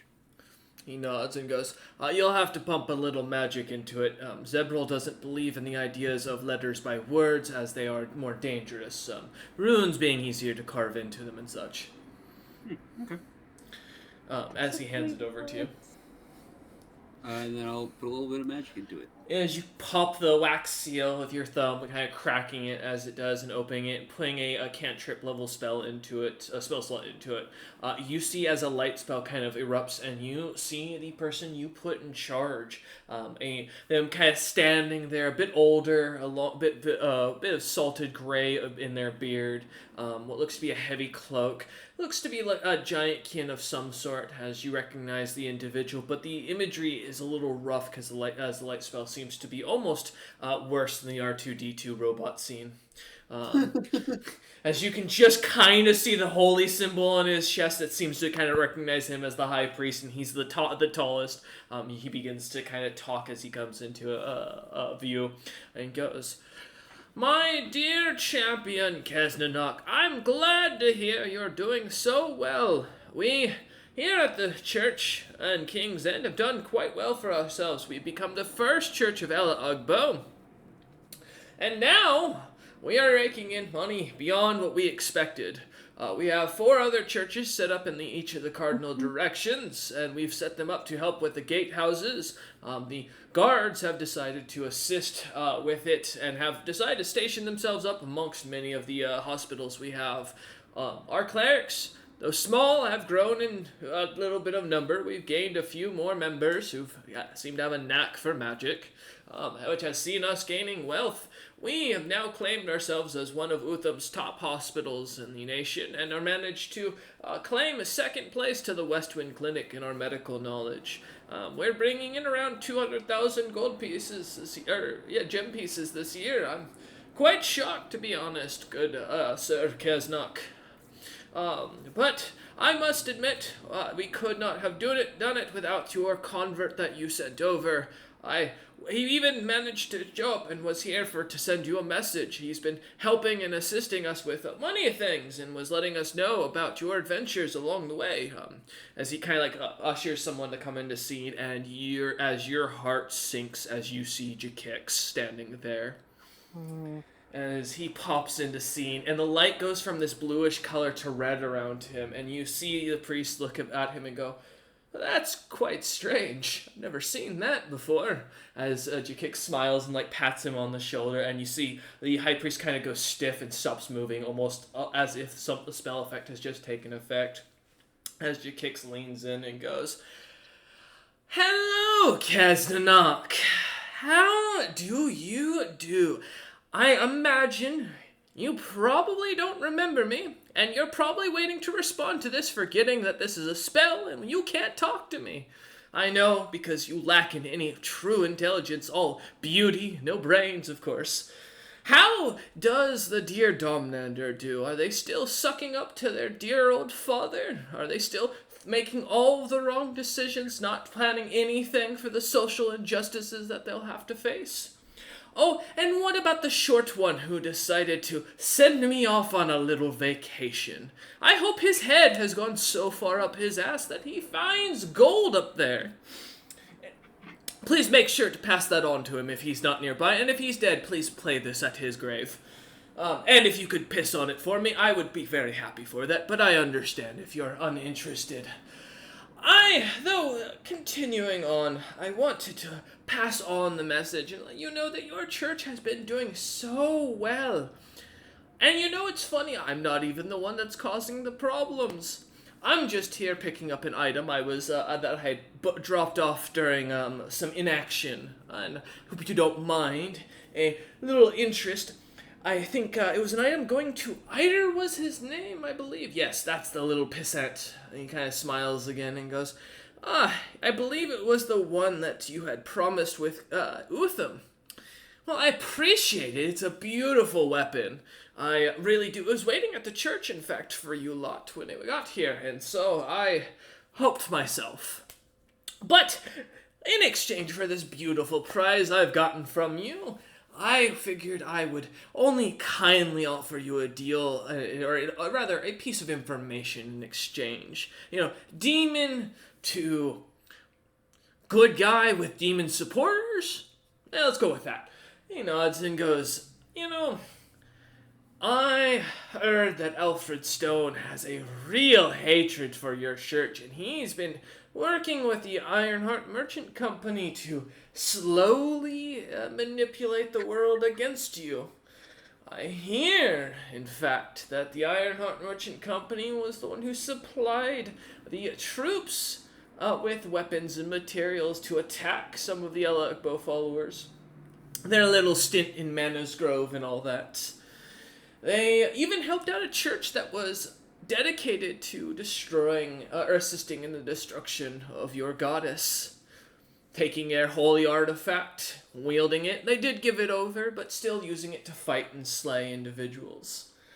And even the individual woman who was trying to solve all your problems and save your church was attacked by them.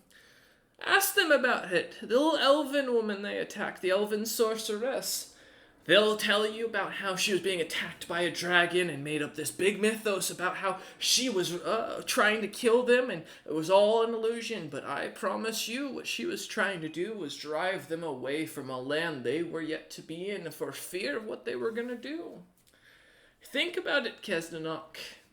I mean, if I wanted to do all this, your church would be already done and obliterated. I mean, your high priest here has no idea that I am who I am. But that is all the information I have.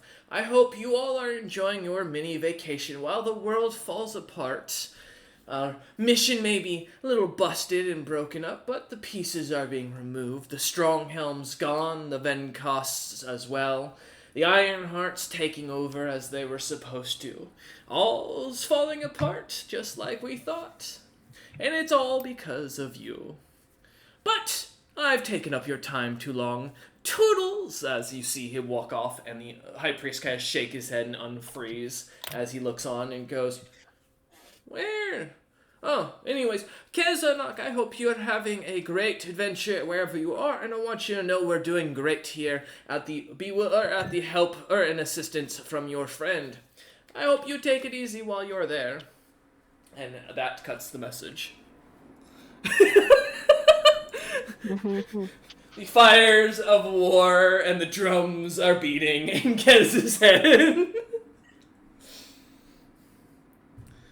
As the scene kind of cuts from there, and that's where we will end session tonight. We thank you all for watching, as you all will enjoy, and we will see you next week for the inevitable Sunday conflicting with Saturday. Peace!